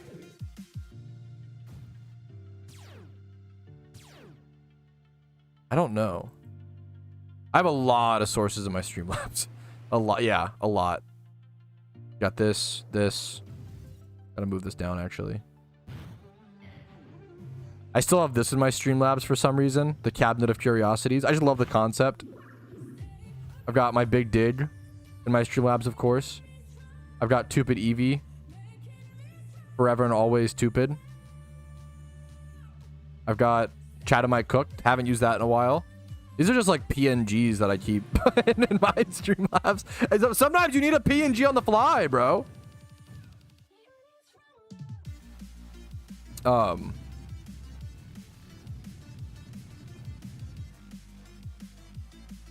50 XP charms of any... I'm just gonna keep it at that. Of any percentage of any kind. I'm gonna add that to my tier 3 goals. I don't know how many XP charms. I'd love to get as many XP charms as possible, but Do you need a shrimp steam and shit? Sometimes you do, man. Sometimes you need to be like, yo, chat, am I cooked? Like, am I frying this shrimp? Be honest. Just tell me, okay? Be real with me, please. I need it. You know, I need the honesty. What the fuck? All right, 1 sec. Okay, we're good. We saved it.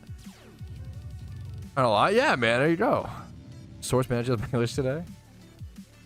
L streamer lab. Dude, it's such a good meme. Current rate breeds let you know if I'm missing any standouts. I mean, you could. I probably should draw a boundary there. The problem is I just can't do that for everybody. The problem is if I let you do that, everybody's like... I try not to help with, like... I try to make guides that help people in PokeMMO. I try not to get into, like, super specific, like, hey, what should my account do next? Because there's so many things to qualify. It's so much... It takes a lot of time and energy. Bad precedent, yeah. What if there's any benefits? The benefits of swarms is generally like being able to catch really interesting Pokemon in a way that you wouldn't normally be able to. Soup, think of, I'm gonna turn alert sounds back on. Think of it for the 13 months, Soup. Holy guacamole, man. There you go. That's loud. There you go. 13 months. Yo, what's up, man? How you doing today? I do want to open up some sort of system to where, like, I love the idea. I've floated this idea forever. I've never really done it. Maybe Factor would be the best way to do that, though. The problem is, how would people prove their... You have to, like, show them, like a link to your receipt or some shit. I could see myself doing that with Factor, where, like, if you Factor sub, you get, like, a 20-minute Discord call with me or some shit, where we, like, go over your account, and I can give you any sort of advice, tips, or tricks, or, like...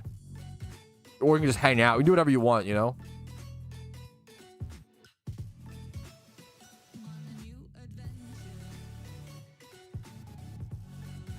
I also just have a ton of videos that cover raid builds I recommend. And if you want text guides, obviously go for that. But I'm going to recommend my resources first, you know, not to put a lot of time and effort into these.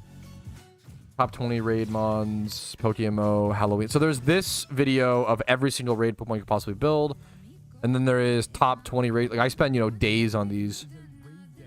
I'm going to link these, you know. And hopefully they should just be good resources, right? Ideally. I just recently made the top 20 raid Pokemon for Halloween. Should be able to do all things. For 15 to 20 viewers. Ooh, I probably do. All my VODs are on YouTube. Any stream that I streamed on, I don't know if I have them from 15 to 20 viewers. I don't know. It's whenever I wonder if I could check. What if I go to my lives and then go to, like, sort by oldest or some shit? Now I'm interested. Now I'm curious. I'm gonna try this.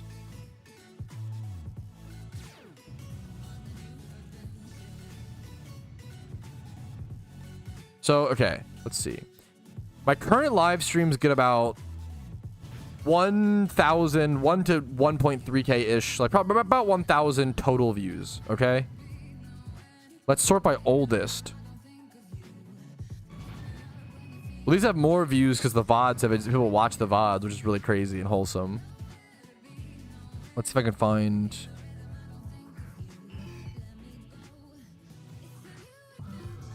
I don't know. A lot of people watch the VODs, which is but that skews the view count, which is amazing. I have some streams from 3 years ago. I don't know what my viewership. I don't even remember. What was my viewership like 3 years ago on stream? I have no idea. I don't know. I literally can't remember.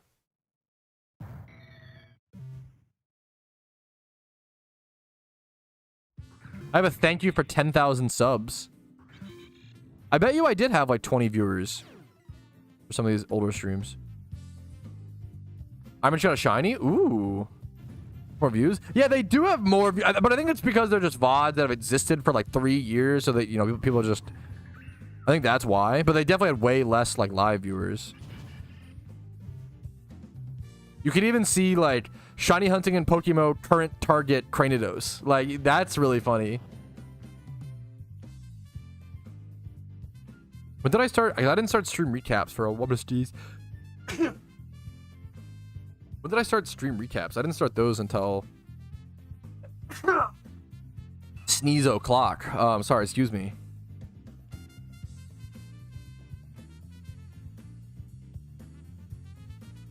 Jimmy run's gonna be over in a sec. I think aside from today's a really chill day. Once again, very somber day. So aside from Jimmy running, I'm probably just gonna go like XP train today. Or I could breed up. I could breed. You know what? I like the idea of trying to breed my Sableye. Let's see if I have any good breeders for that.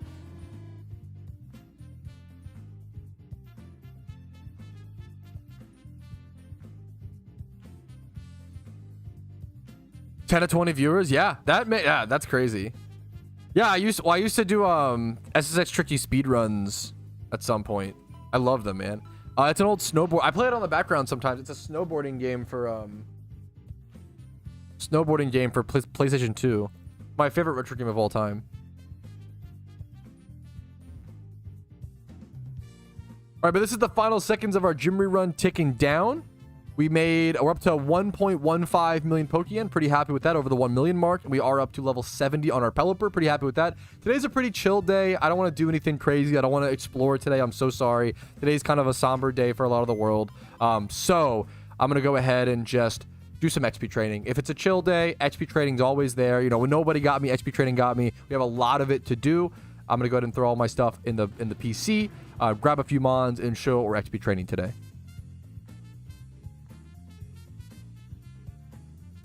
Let me go grab. I've been doing a lot of, now that I have this spot unlocked, I've just been doing a lot of XP training and really, really enjoying it, honestly.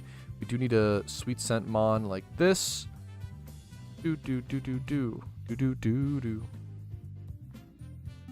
we're doing all these. Okay. Slowly but surely egging Absol. Good luck to you, man. Good luck to you, man. It's crazy, like, how much XP training I have to do. I have to do, I think, like, ooh, man. It's been eye-opening how much XP training I have to do on the Ironman account for sure. I think I have to do, like, probably 25 hours of XP training just for all the mons I currently have, and I'm going to breed up more in the future. I will probably have to do anywhere from 30 to 50 hours of total XP training before October 31st. It's that intense.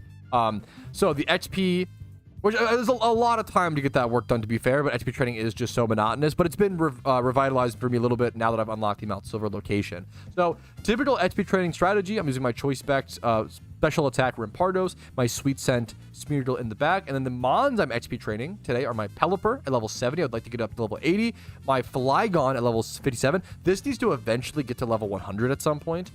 My Rhyperior starting at level 58. Line them up like this. And then my Magmortar starting at 56. So I'm going to screenshot this, keep track of our levels, and I'll see you guys after a few casual hours of progress. What do you have in the daycare? Ooh, I do have some mons in the daycare. I just switched that out recently, though. It should be fine for now. Flygon's for Heatran, actually, which is amazing. Crazy.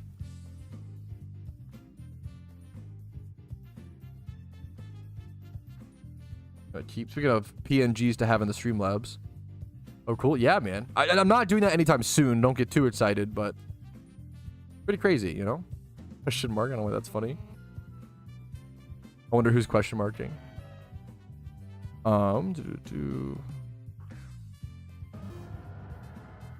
Hey, that's so fair, Huryu. Yeah, no, that's so fair. I have an idea I think would alleviate the issue you said with people could have to storyline. What if they added like a venture path? Yes, that's people have talked about. So I talked about achievement log in RuneScape. They have a very similar thing. Adventure path, achievement log, anything like that. Like there's so many ways to do it. I'd love to see it. Let me see this example. Arbitrary rewards is an example. I don't play PokeMMO. I don't play PokeMMO. Is really funny. No, yeah, people have talked about this forever, Charmander, and it's really just comes down to like time and energy and the devs making it. You know. Pokeyen. No, yeah, yeah, some sort of, there's so many ways to do it. Any sort of achievement log would be amazing. It's been talked about for years, probably 3 years or so. Just some sort of path, some sort of direction would be phenomenal.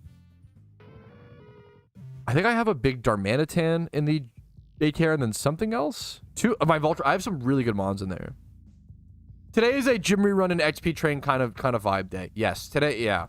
I really would like to start in this episode of the Ironman currently. I want to try to learn berry farming. I want to attempt the red refight. There are when Monday comes around, guys, or maybe even I might even do a weekend stream. We'll see. I have things that I some exciting things to do on the Ironman account. Don't get me wrong. Right now it's just I'm glad we can at least spend today together, and yeah, love you guys. Been a lot of things that are released PokeMMO. That the hardest part is the incentive is like but I don't even know if the incentives matter that much. Maybe they do more than I realize. I really just want people to like, because I don't think, are there any rewards for completing the achievement? I guess you have the achievement. I don't know if the achievement diaries have rewards, have really nice rewards. Achievement log or collection log. I'm conflating achievement diary and collection log. The achievement diary has really powerful rewards that are pretty interesting. Dude, already medium. Yes, you would do very specific things. Yeah, that's diary. Yeah, yes. I'm conflating. Sorry, I haven't played RuneScape in like 6 years. My apologies. I am conflating the collection log and the achievement diaries. I would love both of them in PokeMMO, right? Both those mechanics like really helped RuneScape. So you have to just sit down and think of things. I think having small bonuses to like I've always said, like, if we want, I think boosting XP is one that I'm very much in favor of. If completing an achievement diary boosts your XP all XP gained permanently by 5%, that's a great buff. There's a bunch you could do. There's so many things you could. We'd have to sit down and think about it, but there's so many things you could do for achievement diaries. There's enough for most people. Yeah, a collection log would also be amazing. Like, I think both would be phenomenal. Could be gas. I think a small XP, like XP buff, is one of those things that could be buffed. I've talked about it a million times, because no one is XP training as a piece of endgame content. People XP train to do other pieces of endgame. It's a means to an end, right? It's not the content, whereas shiny hunting is the content, right? Raids are the content. You want the content to be long, like, and to be time consuming and to be difficult and all these things. You don't want to achieve the goal super easily. You realize how boring that is, right? Yo, what's up, William? Hell yeah, dude. Also, you're training on the Ironman in Mount Silver as well. Very fucking impressive, dude. Very fucking impressive. Yeah, dude, a checklist does, as dumb as it is, like, a checklist does wonders, bro. Also, Rumel loves OT vanities. A checklist would be amazing for OT vanities. If you have to get the like collection log lit up green for like the coiled snake hat, you have to open your own. Like, that's really cool. Right, necessary? Yeah. XP training. I don't want XP training to like not be a grind at all, and not like, I don't want it to be nothing. But if we're gonna buff anything in the game right now, it probably shouldn't be shiny hunting, aka temporary incubators. Fuck off. It probably should be XP training. Like, if you really want to help the average player and the casual play, like, or all types of players, like, XP training is a perfectly valid thing to buff, in my opinion. Way more than shiny. Why are we buffing the rarest shiny hunt in the game? I mean, to make money is the answer, but it's just annoying. Buff XP training.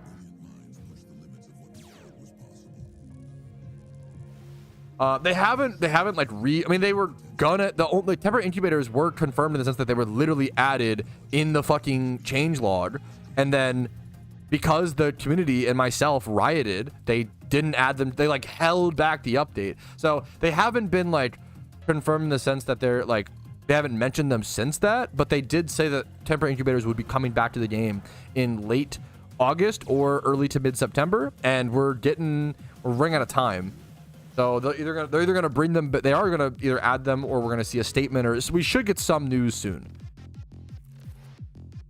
Yes, that's been talked about forever. Is just light up the Pokedex gold if you have a shiny OT caught for that species. I like a gold little, instead of a green box, you have a gold box for Golbat. Yeah, we're talking about like possible changes for PokeMMO. A really simple, amazing change is logging OT shinies into the Pokedex.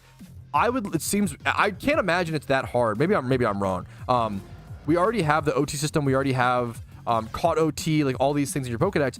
Imagine if when you catch a shiny Ponyta, for example, instead of this square around Ponyta being green, it's gold, right? It's a really small change that I think a lot of shiny hunters would love, especially if you want to sell certain shinies you don't enjoy or whatever. Kind of allows you to do that a bit more without feeling so guilty. I think it's just a really small thing that I think would really impact people's enjoyment of shiny hunting a lot. And that's a good example of like a shiny hunting update that you could do that will encourage people to shiny hunt and have fun without necessarily being like an RPK. It's a cash grab, but not a cash grab, if that makes sense. It's a good update that will encourage some people to shun a little bit more, but not be like a cash grab, like a hard cash grab, like temporary incubators. Does that make sense? Perfect. You can still make good updates to the game. Good updates will make people play the game, which will then earn them money versus purely going for cash grabs like mysterious balls or temporary incubators, my personal opinion. So yeah, would love to see small changes like that. We're talking about like the idea of like, we talked about this for like years and years and years, so we're kind of just rehashing the same stuff, but things like achievement diaries in PokeMMO, things like collection logs. If you don't know, in old school RuneScape, there is something called the achievement diaries, where you do like a set of arbitrary goals, and then when you complete those goals, you get like a big reward. I like the idea of like, oh, if you like use the fly animation at the top of Mount Silver, that requires you unlocking Mount Silver, requires all these things, and then you get rewarded by completing like 10 different similar tasks with like a 5% global XP buff. I think that'd be super valid, right? If we're gonna buff anything in PokeMMO, let's buff the XP training, not buffing shiny hunting, right? What else? Then collection log, for those who don't know, collection log is just a checklist essentially. Achievement log like gives you in-game benefits. Collection log is just an in-game collection log is just an in-game checklist where like you would go through and you would see like, oh, like a blue shiny, like that would be like lit up or not lit up, or like, oh, like certain vanities. Some people like Rumel love something called OT vanities, right? OT vanities are not really a thing, right? When you hover over a coiled snake, it doesn't say like, oh, opened by Rumel or opened by whatever player. But some people like to have that feeling of opening up your own vanities and like grinding for them, the sealed product, etc., whatever, right? What if the way to have OT vanities without actually putting an OT on them would be the achievement log, where if you open the vanity, it gets logged in your achievement, or sorry, your collection log, and then if you just buy one, it doesn't, right? There's a lot of cool ways we could add more direction. The biggest thing, of saying it for 5 years now, but the biggest thing in Pokemon that we need is more direction for players to transition from average player to endgame players. A lot of casual players end up feeling like Pokemon doesn't have any content. And I don't think, I've always pushed back, I don't think that's the case. I think Pokemon has tons of content, but a lot of people don't know what that content is, or how to do it, or how to reach it, or how to get there, which is why I started my YouTube channel in the first place. It's literally the main reason. The biggest problem in PokeMMO is the transition from beating all 5 regions and then being a casual player to what do you do next? Would you say PokeMMO is a sandbox? I always say PokeMMO is kind of a sandbox game.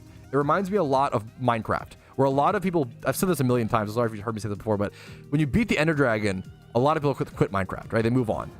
But no one would ever say, oh, Minecraft doesn't have enough content. No. You just kind of moved on from the game, which is nothing wrong with that. So there's also nothing wrong with if you're beat all 5 regions. If you're playing Pokemon for the storylines and for the nostalgia and you beat all the 5 regions, you want to move on, hell yeah. People used to buy Spyro, play it for 12 hours, beat it, and move on. That's how you play a normal game, right? But live service has kind of melted our brain to think that every game needs to be played permanently by every player, and you just can't do that, right? Lot of things to consider, but I think the 2 biggest ones, 3 biggest updates for Pokemon: permanent raids, achievement diaries, and then collection logs, which just fits so well in Pokemon. I actually did a video a long time ago called Poke Scrolls. I can actually go find it, which was all about the idea of adding clue scrolls in Pokemon, which is another RuneScape mechanic. You know, I'm a little bit biased. Go Poke Scrolls, Patrouski. I have a video on this somewhere. I put a lot of effort into like designing a game mechanic, and to be honest, about a year or 2 has passed now since I've made this video. And instead of Poke Scrolls, I think I think Poke Scrolls would still be fantastic, but I wonder if I would rather them take some of the ideas that I made for the Poke Scrolls and use them towards an achievement diary. Let me go find like one of the examples. Like some of the easy tasks I put into Poke Scrolls was things like catching like 20 Pokemon of a certain age group, smashing a rock, cutting a tree. These are some of the easy ones. Push a boulder, so you need to have the Strength 8 gem, right? Let's go check some of the and there's like some really hard ones. There's easy, medium, hard, and then I believe like expert clue scroll or master clue scroll tasks. So some of the hard clue scroll tasks were like win an OU game, which would encourage people to get into PvP. Win an NU game, win a double. I'm gonna link this in the, if you haven't seen this, it's honestly one of the videos I'm the most proud of. I put so much effort into this video, and I feel like it actually is like pretty good game design, but it's my first crack at it. So what do I know? There's also some of the master tier clue scrolls, which are things like beat the Elite Four again. So do an Elite Four refight. Equip/use a shiny in a fight. Catch a Spirit Tomb. Get in a 3-game win streak in PvP. There's a lot of things like that. There's a lot of cool ideas here. Check that out. But yeah, we really need, and once again, to put it all succinctly, we need direction. I think we have plenty of content in PokeMMO. We need direction for new players to develop into more hardcore players. Whew, okay.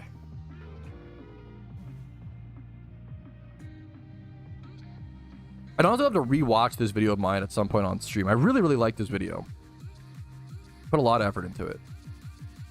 I had a lot of fun making it.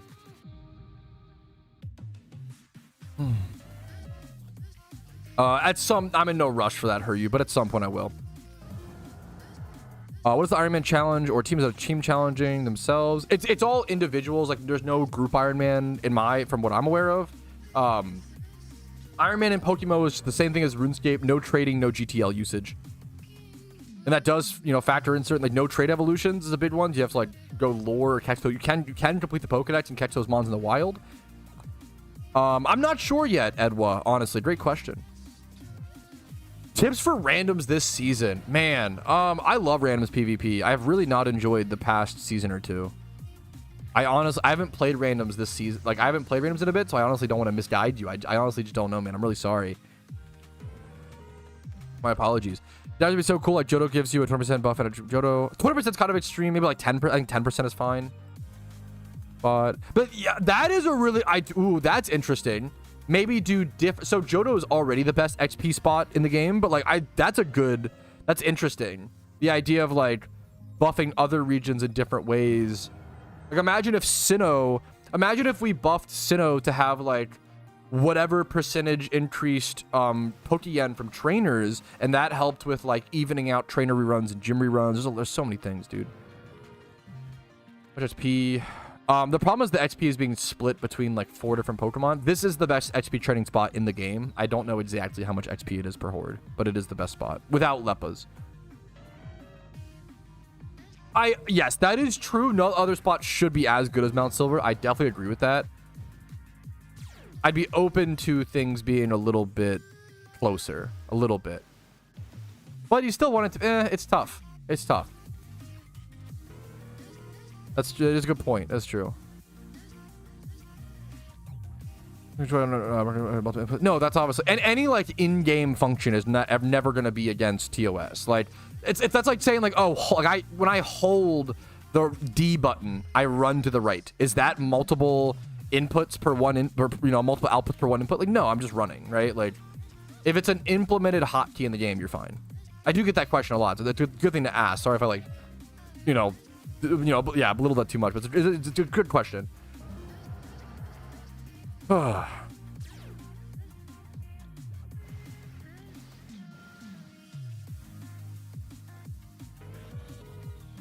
It also depends on if you're using the XP Reamplifier or the XP shares, because XP shares you only get 50% of the XP, but Reamplifiers you get 75% to your party, so it's a 25% boost.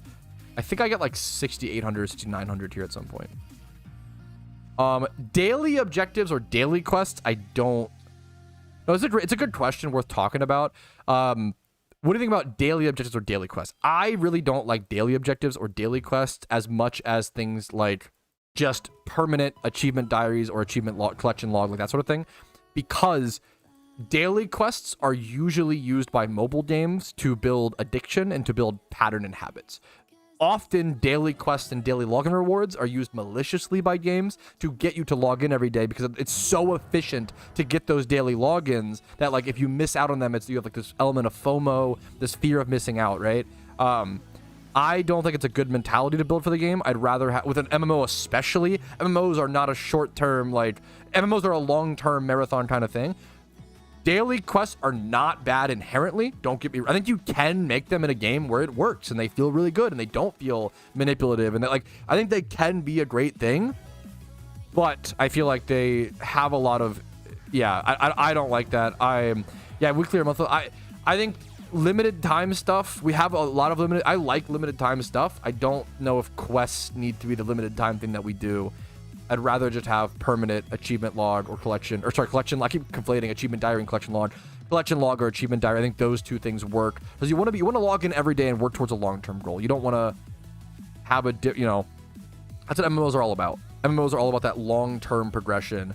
I don't want people to get too sucked into like, oh, I have my daily quest. I do all the fast stuff. I do my daily quest, get the most efficient reward. I do my gym rerun. I do all the most efficient and then just log out and I'm done. That. Also, the problem with daily things is if they're so good, like if the reward is so good, which it often is, you end up in this like guilt. It's happened in RuneScape 3 a lot, where RuneScape 3's daily login rewards are so good, you just log in to do those every single day and then log out and you're done. You just stop. You don't actually play the game. You just log in to like do your dailies because they're that efficient and that powerful. There's a lot of problems that come with daily quests. They can function well, but there's a lot more problems to dodge versus just a permanent long-term achievement diary, in my personal opinion. They can feel fun and refreshing. I get it. Like once again, like not inherently bad, just a lot more problems than a permanent achievement diary, in my personal opinion. It'll be okay. Well, yeah, I think it's fine if you want to have daily quests only be like a new player piece of content. I can respect that. It's been eye-opening how much XP trading I have to do on the Iron Man, starting at level 50. Shut up. Video Patrouski. Cringe. No rewards? That feels fucking fucky whatchy. What's the point? That would just be annoying text on my screen. Daily quests with no rewards. Yeah, we're talking about like possible changes for PokeMMO. A really simple, amazing. Do you think there will be more incubators in the future where you can button or people just or it's just 7? Oh my god. Well, hopefully the 7 don't even don't even say that. That is oh my god. This is an insanely scary question. Patrouski, do you think that they will introduce more incubators in the future where you can buy them with RP or just the 7? So you're already assuming that we get the 7 temporary incubators and you're proposing the idea of what if they add even more? My brain can't even, I don't even want to think about that. We might not even get the 7. The riots, the backlash from the community might have worked. We might have stopped the cash grab update. We'll have to see. I don't even want to think. We don't even have the 7 temporary ones yet. I can't imagine being able to buy more slots in the future. Imagine they introduced the ability to buy incubator slots like the PC expansion drives. I would throw up. I would go on a hard strike and like quit the game for a period of time. That's disgusting. On a positive note, I have seen some comments of people being like, I will spend Pokeyen, I will buy RP if the devs don't implement temporary incubators. I think that's really interesting. And I might I don't know how much I can spend. I have to check my funds, my budget, but I would love to reward the devs on my main account buy RP. I don't even play my main account. I would just be buying RP just to support the devs. I love the idea of showing support and love for them not implementing a bad update, in my opinion, obviously. I would love to double down on that. I don't know the amount yet, but I would love to double down on that.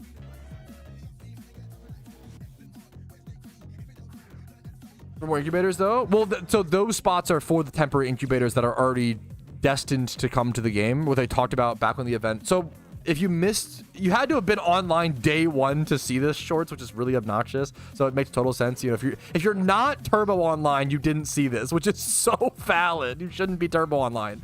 But the day the incubators came out, okay, They were trying to introduce the 8 permanent incubators and 7 temporary incubators on the same day. And the 7 temporary incubators were such an obvious cash grab and such an obviously bad update for the game. The community pushed back, as well as I did, so aggressively. They actually didn't introduce that part of the... They held that part of the update, right? So ideally, they just fucking... And they were like... The devs said, we're going to try to reflect and, like, rework temporary incubators to a state where people like them. Yeah. I'm not to remove a random temporary incubator from a random player. Okay, that's hilarious. I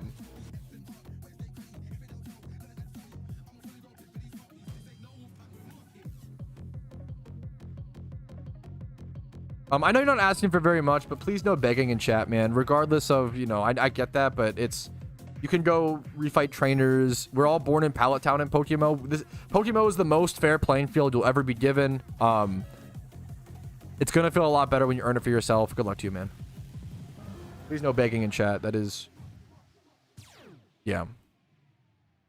Is there a way to add to generate not paid cash grab? I don't think so. The problem is it's just bad for the game. Like, what? The problem is that temporary incubators just double the speed of the rarest... Not even double. They 300% increase the speed of the rarest shunt in the game. And you have to ask yourself why. For what reason? To make money. There's no reason that's good for the game except for to make people spend RP. There's no benefit. It's not a good thing to make grinds faster. When you play an MMO, you play because you want to grind. There is no benefit to making a grind 300% faster in one update. I'm a boomer, but I'm a reasonable boomer. Power creep has to happen to some extent to keep people interested and to encourage new players to get into the game. Power creep's going to happen. If you want to buff the rarest shiny hunt in the game by 10% every year, I'll stomach that. I think it's fine, right? 300% buff in one update is unheard of for any video game. It is disgusting. It is not. It's insane. Imagine if tomorrow World of Warcraft made every player do 300% more damage so that all of a sudden, like, level 40s could do, like, the hardest raids in the game. It would be fucking anarchy. It would be insane. Imagine if in Final Fantasy they nerfed all of the hardest bosses by 300%. It'd be like, why? We're just making it easier to make it easier? Like, that's not the point of video games. You want some sort of challenge. You don't want to remove all friction. That's the reason why we play video games at all, is for any friction. If you don't want friction in life, you just wouldn't play a video. You do anything else. You would just, like, bed rot and watch Family Guy. Which is kind of based, but you can do that too, okay? Picture of temporary incubators, the devs improve the money, make them run so profitable, sure. Otherwise, it would be feel like theft and blackmail towards the player base, their rents. So I'm not saying players need to pay the devs. I don't think anybody said that, right? I get the. It's for me. It's like a hey, I'll just like. It's like a what's the word? Like, would you say if a parent is like, hey, if you get all A's on your report card, I'll give you $100? Is that parent blackmailing the kid? Like, no, it's just like, hey, it's a positive incentive to do that thing. I'm not, you know. It's not paying out of fear to make the kid, you know. I think it's a little extreme. I think your perspective of it is, in my opinion, off. But you know, but I get what you're saying. I mean, it is a bribe. I think that's cope. I'm not a parent, so who am I? It's a fucking incentive. Come on. Yes, it's technically, legally, it's a bribe. I don't know, dude. No, if the chief of police offers the cop, hey, we're giving away a $100 Starbucks gift card to, like, the cop who hits the least civilians this month, like, that's not a bribe. That's an incentive. Like, if someone's like, hey, here's $100, don't tell the cops that I hit you. That's you know, I don't think it's I think people are, come on. Make money? Yeah, I feel like we get a little too, it's fucking, we're lost in the world, dude. I feel like people forgotten, like, come on. Maybe I'm cope, but Rubber Vet was still young. I'm boomer, bro. I'm old. Giving your treats to your dog as a bribe? Like, that might even, yeah, like, I don't know. Come on. Is it? No, it's not. Like, it's kind of funny. How you interpret the result? No, it's not how you interpret the result. It's the position of power. It's the person who's offering you the money and what the incentive is. It's not the interpret the result. It's not up for perspective. It's not whether somebody's a bribe. It's not up to perception. It's literally like a. We can look at things from a philosophy standpoint. Given the power, right? Yeah, exactly. Someone offering a prize for like you doing exceptional. They're forcing it upon the player base. They're not. No one's forcing the player base to spend RP. What are you talking? What? A bit fucked up. No one's doing that. No player is like, oh fuck, if they don't introduce temporary incubators, I'm gonna have to give them money. No one's doing. No one's like that. People are just like, hey, I will do that out of, you know.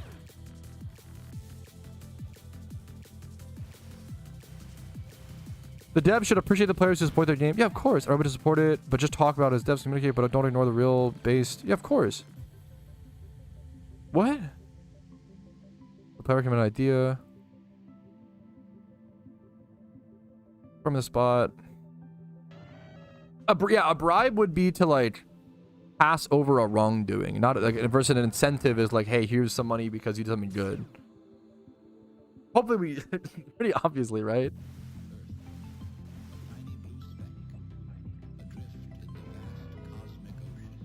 No one is okay.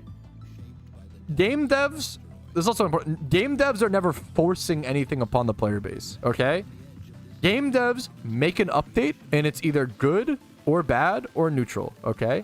You could go into the moral subjectivity. That's probably fair, Artman. But hopefully we have these examples are pretty clear cut. But yes.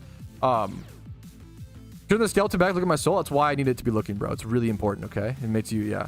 Just rage with the play was funny. No, I mean that's I get that. But yeah. So yeah, developers either make an update that's good or bad, and then you can choose. It might shock you. You can choose to stop playing the game. Whoa, is it sad? Yes, right. It's really sad if you feel like you need to stop playing the game because you don't like the updates. It's really sad. But thankfully there are plenty of amazing free-to-play games out there, and plenty of amazing things to do in life, and plenty of amazing categorical desires to pursue. I love PokeMMO. It's my second favorite game of all time. Would I be really, really fucking sad if I had to quit PokeMMO? Absolutely. It's my fucking livelihood. But would I do it if it came to it? Yeah, probably. I've done it before with RuneScape.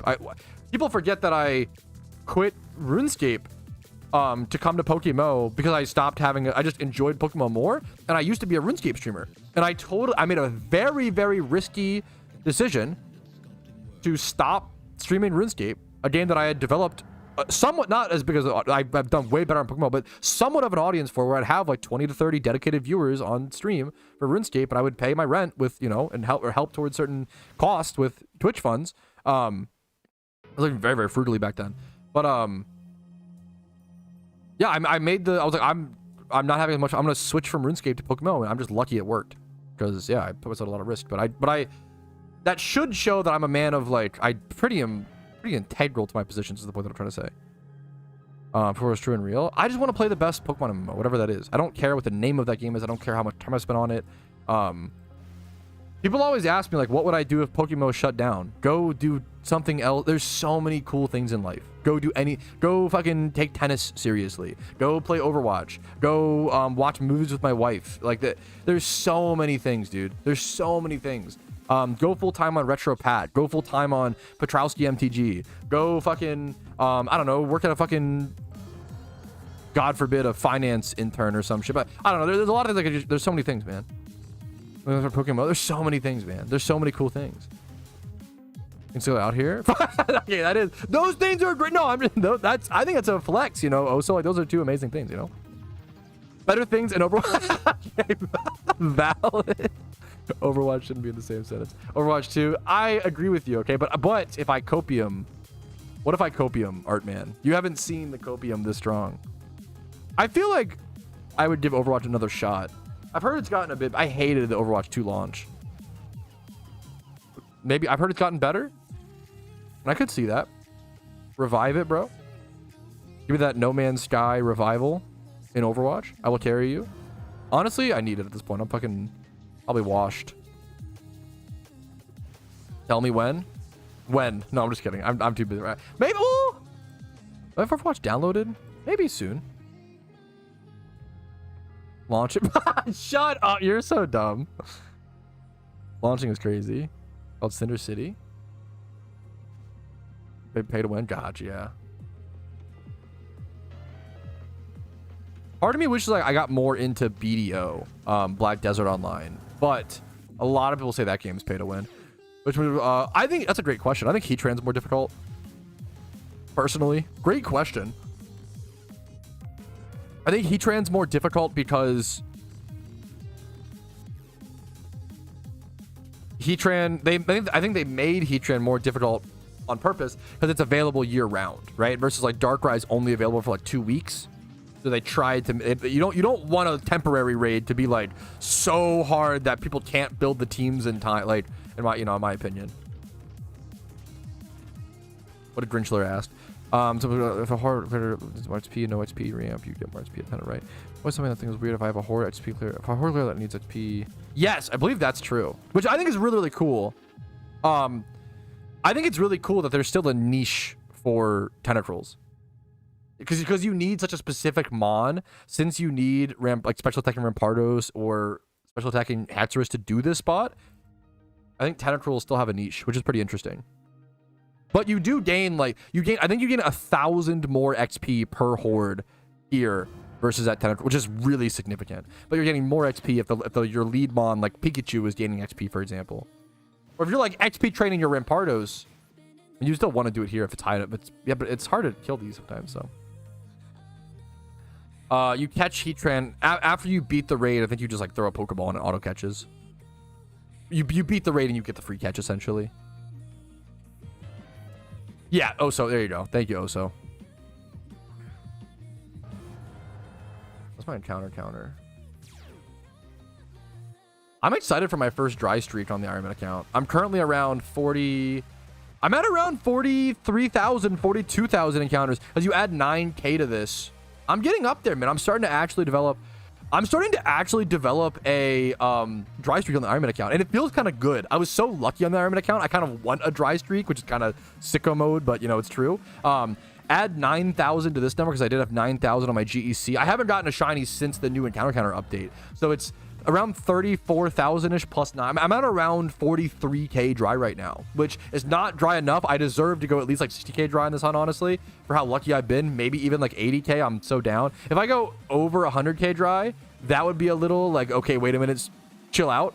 But I'm down for 60 to 80K dry. I gotta earn my shinies on this account, man. I gotta earn that. RNG evens out.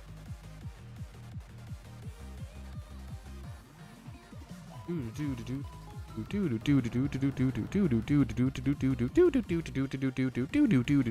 stream recap is pretty long, which feels really good.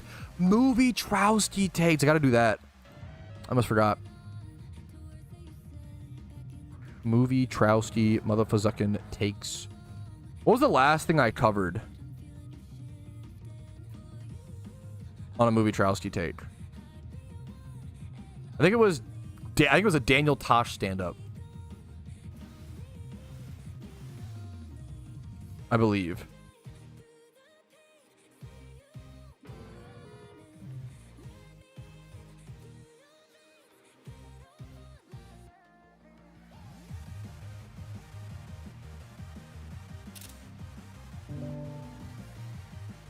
I did the new encounter counter. It's just you get it by default by playing. If you have one Elite Four done, and then you go down to the Pokedex and then click encounter tracker, it's just default, man. You have to have one Elite Four done, but hopefully you have that if you're But if not, go get one Elite Four done. Watch Redline. No, I have not.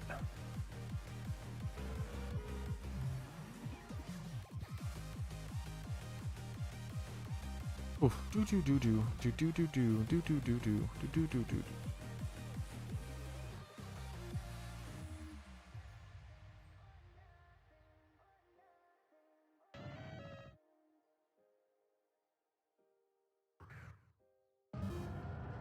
Okie dokie. Sometimes relogging helps, yeah. You like racing? Like F1 and stuff? I don't dislike it, but I don't watch it. You know, I'm not like not like a hater, I guess, but I wouldn't say I like it. I can respect any sport. I love competition. People already not listening for the movie Trowsy takes? Come on!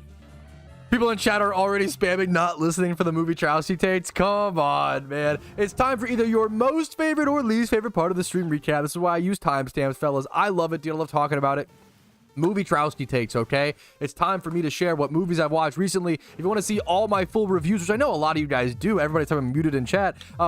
My full reviews are over on my Letterboxd. You can find me just Patrouski on Letterboxd. Pretty easy to find. I've been loving watching a lot of movies in 2025. Me and my wife go on a ton of movie dates over to the theaters. Bro, why is Hamilton so high? Have you seen Hamilton? It's really fucking good. Anyways, let's go and talk about it. So, I think we watched one, two, three, 5 of these movies were watched in theaters. Me and my wife pay a flat fee to our local theater, and we go see infinite movies for the month. It's a banger deal if you like movies and get the value and go on a lot of date nights. So yeah, it's fucking banger. The Roses, dude, I was scared to go watch this movie. I thought this movie was gonna be like really sad. It's just like it's a movie about divorce and about like relationship struggles, and I was real in marriage in general. In like life in relation to life beating you down during your marriage. I was really scared to watch The Roses with my partner. It was like stressful, blah, blah, blah. It was really, really beautiful. And I was so blown away. I think it is an absolute classic for a reason. It's based on a book from like the 40s called like War of the Roses. And they made a movie in the 80s with Danny DeVito. And then they remade it recently with Olivia Colman, who's amazing. And what's it called? Cumberbatch. Benedict? Is that the most British name of all time? Benedict Cumberbatch. He's obviously amazing as well. The Roses was really... I thought The Roses did a really good job of showing a truly, like... how relationships kind of just crumble and how it's really sad and how it wasn't really anybody's fault to some extent. Bad things just kept happening. Wires kept getting crossed, and then they kept lacking empathy for each other, and they didn't communicate properly. And it's very obvious, but like... communication, very, very important in relationships. I thought it was a really beautiful, really earnest, really honest, vulnerable view of marriage, and I thought it was really, really beautiful. So check out Roses, or the Roses. I think it's honestly a must-watch for anybody who's married, man. I think it's really fucking cute. Anyways, next up, preparation for the next life. Damn, dude. This movie's supposed to be like critically really, really, really good. This was a terrible movie. My wife agreed. There is an amazing story being told here, okay? The story in this movie is really, really beautiful.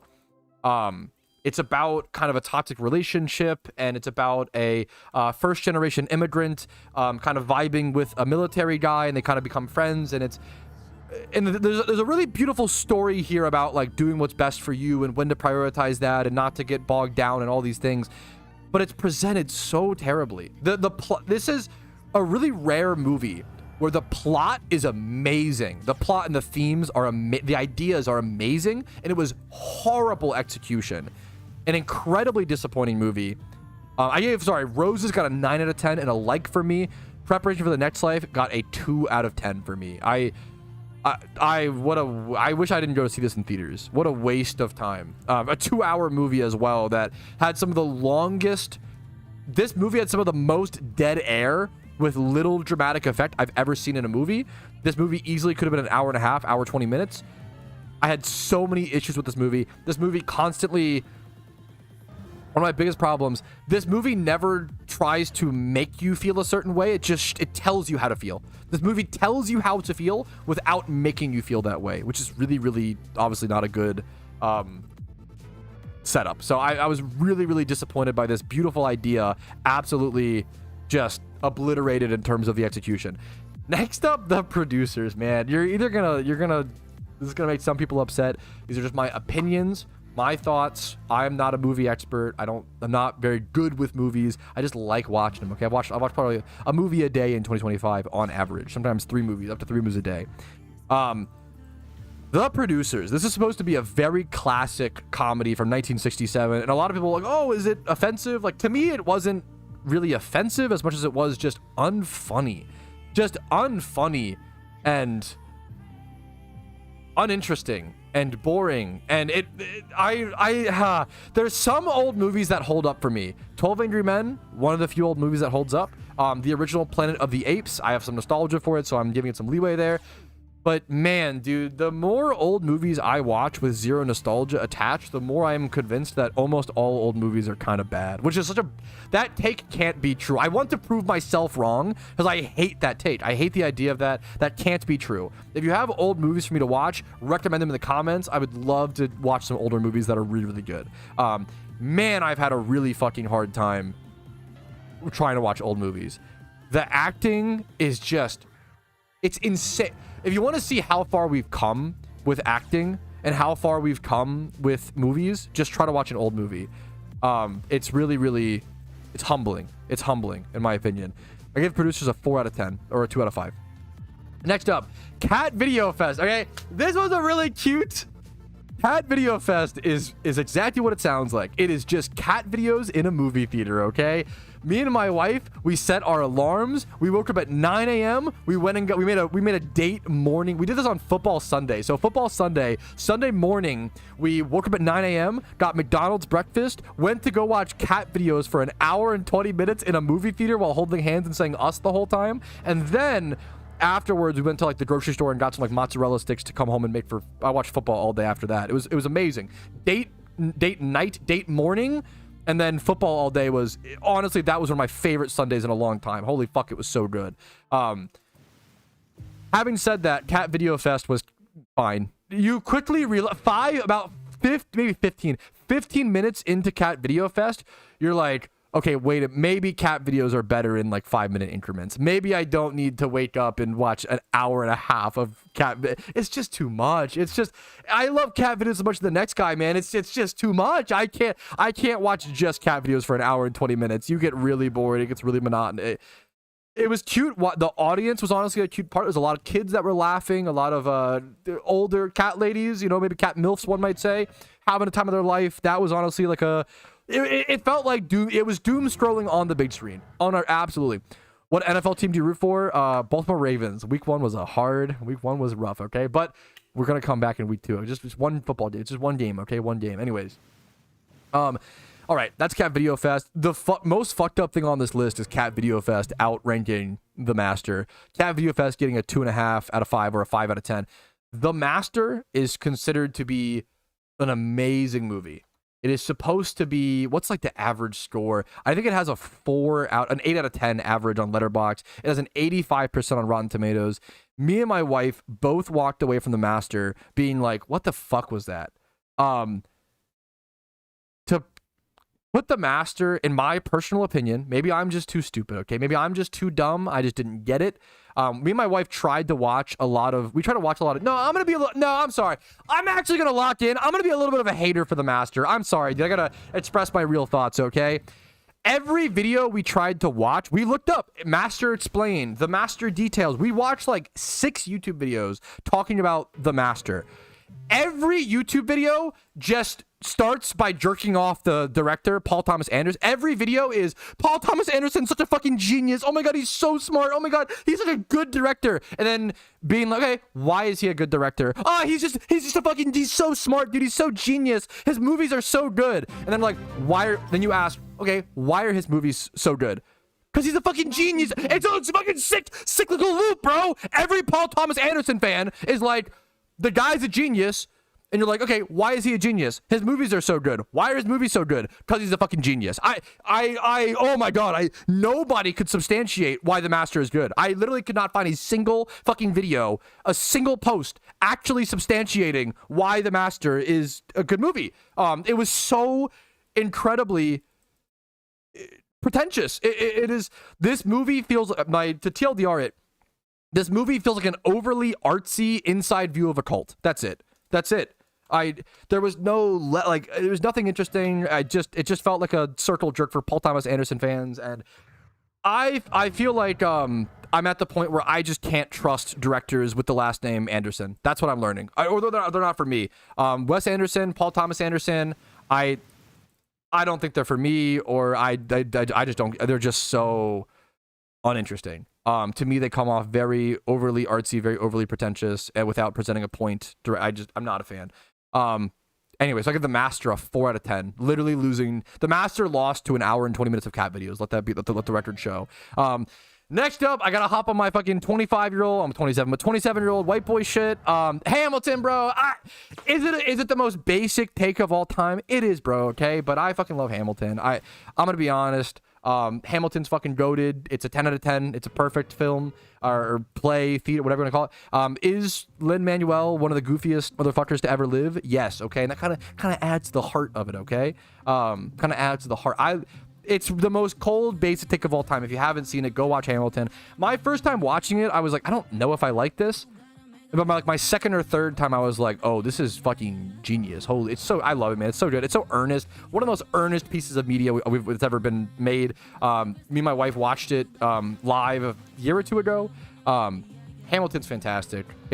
We watched this in theaters. The 10-year anniversary. We watched this. So Hamilton, The Master, Cat Video Fest, Preparation for the Next Life, and The Roses, all those 5 of those movies, I all saw in theaters recently. Which most of them, Preparation for the Next Life was not worth it. The Master is still worth watching, even though I have big beef with it. And I think it's still worth watching for the vibe.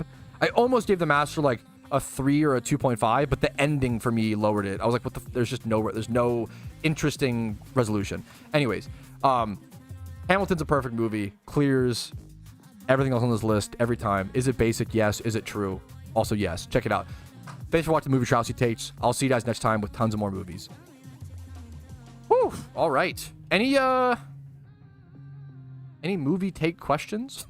Everybody's favorite? No, you're totally fine, dude. Dude, I didn't know shit about movies until this year. Like, I always liked, like, everybody watches movies, you know, but like, I couldn't name like 3 actors prior to like this year. I really just got into movies this year. And I'm in my movie nerd arc.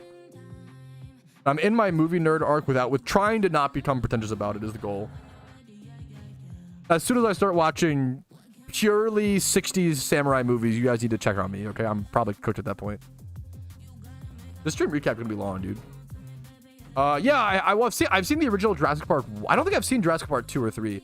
The original Jurassic Park is actually like a really tough movie to explain, in my opinion. I think if you grew up watching the original Jurassic Park, it probably should be a 5 out of 5. What Jurassic Park did at the time that it did is genuinely beautiful, amazing. The effects still hold up to this day. I think the original Jurassic Park is like understandably a beautiful 10 out of 10 film. Having said that, if you did not grow up watching it and you've seen other dinosaur movies and then you go back and you watch the original Jurassic Park, it lost its magic. As someone who's seen the original Jurassic Park, I just watched it recently. I rewatched it recently. I give Jurassic Park a 6 out of 10. A sad 6 out of 10. I don't want to give it that. I've lowered it over the years. My review of Jurassic Park is very short and simple. Objectively beautiful movie, just doesn't have the magic that it used to for me personally. I would say don't rewatch it. That's what I would honestly say. I've not seen Jurassic Park 2 and 3, but I have watched the newer like Jurassic World. The newest Jurassic World was trash. Holy fuck. The one with Johansson. The newest one was like a 1 out of 5, like a 2 out of 10 or a 4 out of 10, something like that. It was so bad. But yeah. There's stream MMO from there and there. You're gonna laugh. I've thought about it. So there are certain I've thought about at our you can rent out the like local theaters near me. I've thought about if we ever do like a Patrouski meetathon, something like that, like watching shiny reactions in the theater and having everybody like. I've thought about it. I don't know if I could stream from in there. Well, I guess I could if I rented it out. I don't know. But then what would I put in the back? Put like my own YouTube videos in the background. It'd be pretty fucking funny. That'd be pretty goated. I think the original Jurassic Park holds up. I agree with that. I think it holds up fine. That I super agree with that. My Jurassic Park. Unfortunately, my review for it is my Jurassic Park. I feel like I used to give it a 4.5 out of 5. So it used to be a 9. Then I lowered it to an 8, and now I've lowered it to a 6. Like it's just. I think it lost its magic. Nowadays it's just a very simple action adventure movie. I'm from Maryland, Atticus, Maryland. Well, I'm sorry, I live in Virginia. Excuse me. I love Maryland so much that I'll show you my I'm a Maryland boy for life, okay? I love Maryland. The flag is the best flag ever made, true and real. I adore Maryland, my ring light, bro. I love Maryland so much. But I live in Virginia currently because my wife and her family are here. Let me just do this for a sec while I fix this.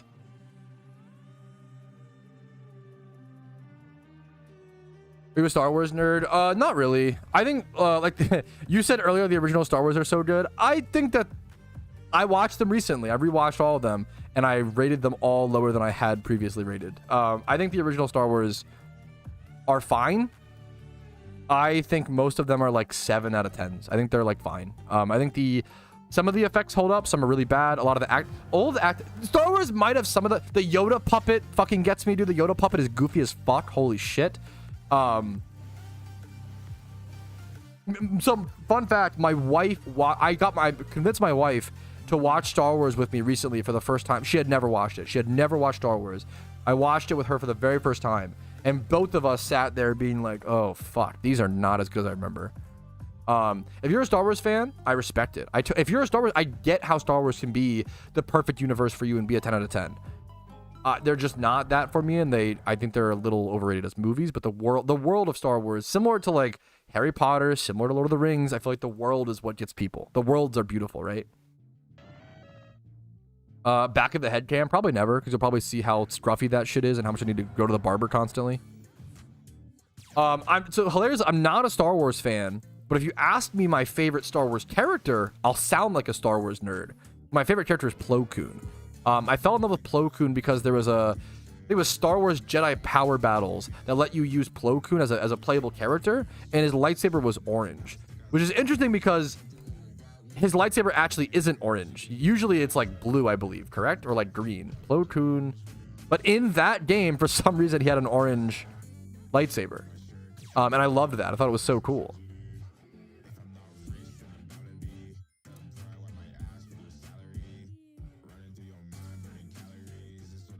Yeah, this. I can show the...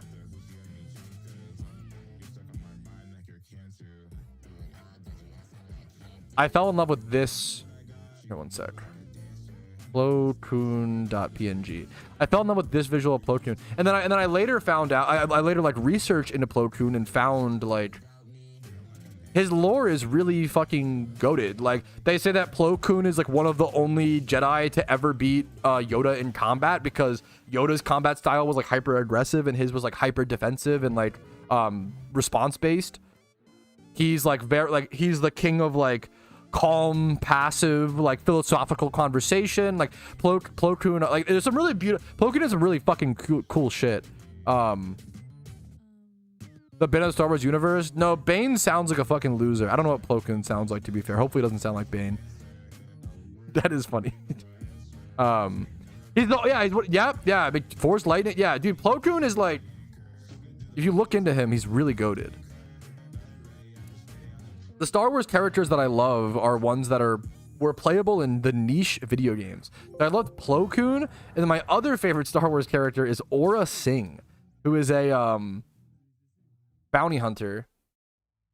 She's a really pale white bounty. I think she has a lot of like lore and like Attack on the Clones, but she has one scene in the first Star Wars prequel. She's on camera for like a second, and it might only even be in the extended version. I don't even know if she's in the... This is Aura Singh's one frame that she's in the Phantom Menace, and it might only be in the extended edition. But I always loved Aura Singh. She was a playable character in Star Wars Demolition, which is a goated... Star Wars Demolition is a fucking goated game, bro. She used to drive around on this speeder.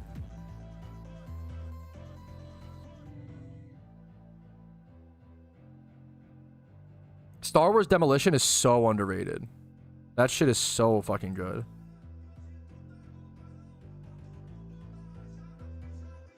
Look at this off screen. Werewolf, woo. Damn, she looks... Okay, wait a minute. Star Wars Demolition is so cool, man. Oh, no, that's a great game. Yo, what's up, Ainho? How you doing, dude? What I missed from chat. When is the next full moon? Next full moon.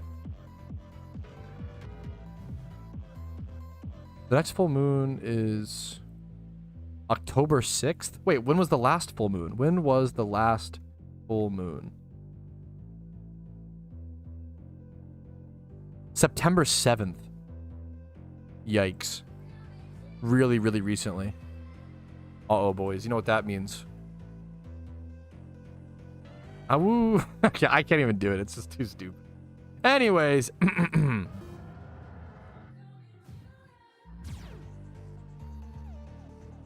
Those Jar Jar Binks. I know that meme. I might be one of the few. I actually liked Jar Jar Binks in the prequels, but I understand if you're a Star Wars fan, you hated the like, you know, that a level of like comedy relief. That's how I feel about Planet of the Apes. I kind of hated that there's a specific monkey in the third Planet of the Apes movie. He got turned into a meme. The monkey who's like, oh no, like that monkey. He's like the comedic relief in the Planet of the Apes, the third one. But it's that movie is so dark and so sad and so intense. It kind of needed. I get why it needed the. I don't know, dude. I think I will stand on this fucking. I will die on this hill. Okay. If you're talking about Harry Potter, not Stardew Valley, what the fuck? Star Wars, Harry Potter, Lord of the Rings, you've got to include Planet of the Apes in that discussion. Planet of the Apes is a goated fucking franchise that does not get the respect that it deserves. It's so good, dude. Planet of the Apes is fucking amazing. Check out, we think it'd be cool to have more than one moon. That'd be cool as fuck. Well, it'd probably be boring if you were born with 2 moons, but imagine if your planet had 1 moon and then got another. Where'd the moon come from, bro? That'd be fucking good. Fast and Furious? Okay, wait a minute. Fast and Furious can be in the comment with like Friday the 13th, like long ass franchises that don't deserve to be that long, but are kind of just a fun, good time. Dude, I'm gonna be so honest. I apologize for this slander, okay? Who here is a Friday the 13th fan? Anybody? Because, fuck, man. I watched the first 50 minutes of Friday the 13th Part 2 last night. Nothing fucking happened. It's the most boring. It might be the most boring 50 minutes of a movie I've ever seen. It, like, actually, the acting's terrible. Like, the camera shots are interesting. The music is interesting, but that's it. Like, so boring. Or is it pre-Eva? Like it's a baby evolution stage planet? I don't know. I'm not a fucking astrophysicist. I don't know, dude. 50 or 15? I think there's 12 different. What was I talking about? There's 12 different, I think, Friday the 13th movies. I don't know. Maybe I'm responding to the wrong thing though. Oh, sorry. Sorry. I see what you're saying. First 50 minutes. I watched the first 50 minutes of Friday the 13th Part 2, and it was horrible. Like one of the worst I've ever seen them. I don't understand old horror movies. The only old horror movie that I've seen that holds up, that my wife agrees a lot of. Dude, the first Nightmare on Elm Street is actually, what year was that? That's actually goated. The first Nightmare on Elm Street is actually the scariest, but it's still like, it's 84, so it's still like newer than a lot of the other ones. The original Halloween, there's gonna be a lot of people upset. The original Halloween is one of the most boring movies I've ever seen. Texas Chainsaw Massacre. We just watched Texas Chainsaw Massacre in theaters recently. That one I think holds up because the vibes are there. The creepy feeling that Texas Chainsaw Massacre is not scary. It's just, it has the vibes are it has very good creepy vibes. The imagery that Texas Chainsaw Massacre elicits is very good. I think I gave like a 7.5 out of 10. One of the better ratings for an old horror movie. I can go double check. I need to watch the rest of that franchise, but we just watched the original Texas Chainsaw Massacre in theaters for like a 4K re-release. The acting, I gave Texas Chainsaw Massacre an 8 out of 10. So I think I might have, let me see. Did I say like 7.5 in the, I give it a 7.8 out of 10 specifically. The acting is horrendous. The acting in Texas Chainsaw Massacre is just so bad, but the story and visuals are amazing. The Fear Street movies on Netflix, I have not. I haven't watched. I don't know if I've ever seen the original Chucky. The original Halloween is one of the most boring movies I've ever seen. The music is amazing, and that's it. The music in the original Halloween is like the only good thing in it, unironically. I'm sorry if you're a Halloween. My opinion. Feel free to disagree. The original Halloween was terrifyingly boring, and then I gave it a 3 out of 10. And then yeah. And then I saw the first Friday the 13th. We watched the first Friday the 13th in theaters for a re-release recently, and it was not great for most of the movie, but I do think the ending, there's a lot of flaws. I ended up giving it 8 out of 10, which is kind of high. I might need to lower that, but I think the ending, I think the story saves it, the ending saves it. No spoilers, yeah. Halloween Town's goated. Halloween Town is like a fucking goated horror quote unquote Halloween movie. Unironic. Okay, is it Halloween Town 1 with the creepy? Yeah, I think it is. The fucking Halloween Town 1, where you see that scary fucking face in the movie theater. Unironically, that shit is scarier than all of Halloween 1, all of Friday the 13th. Holy fuck. Like that, unironically, that scene is legit scarier than, and him like freezing people. Like, dude, Halloween Town might low-key be scarier than Friday the 13th and Halloween, the original Halloween movie. Not Nightmare on Elm Street is actually good. And yeah, that was the one. My wife was like, I don't want to watch these in theaters because they were actually so, like, the first one actually scared her. These movies are actually good. Actually good old horror movies, Nightmare on Elm Streets. Those are actually so good. Ooh, I watched the first one. I need to watch the, like, second one. I need to watch, like, the other ones. Thanksgiving? No. I have seen the Winnie the Pooh Blood and Honey. Pretty bad. I do think, okay, I will say, go watch the first 15 minutes of Winnie the Pooh Blood and Honey, which is like the horror movie Winnie the Pooh one. Okay, this movie looks insane. Thanksgiving. The first 15 minutes of that movie are actually really good in my opinion, but then it turns into like barely like not a movie almost.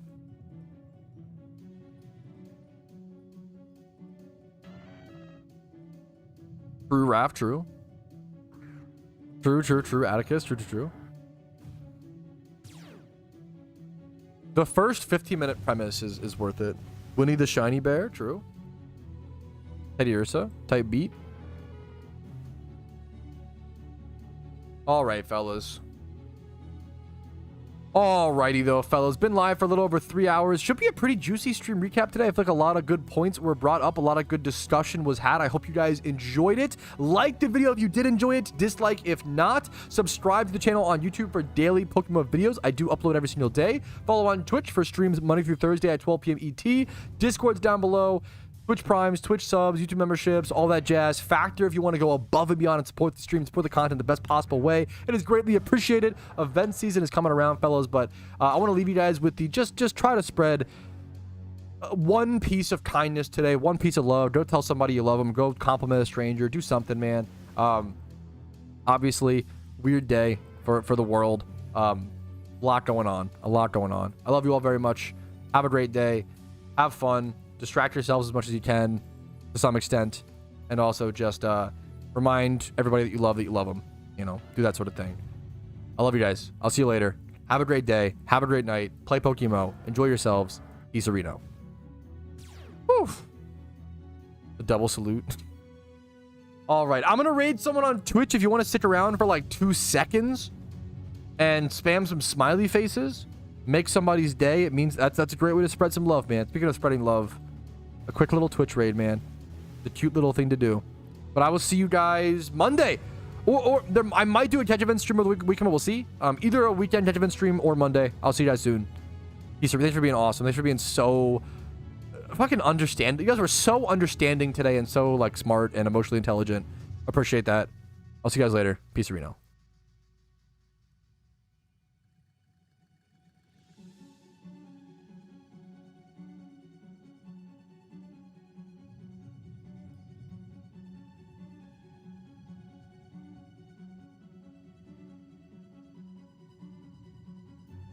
Okay. Oh, I rated the wrong fucking... Fuck. Wait. Soulja Boy is live? And he's streaming Ratchet and Clank.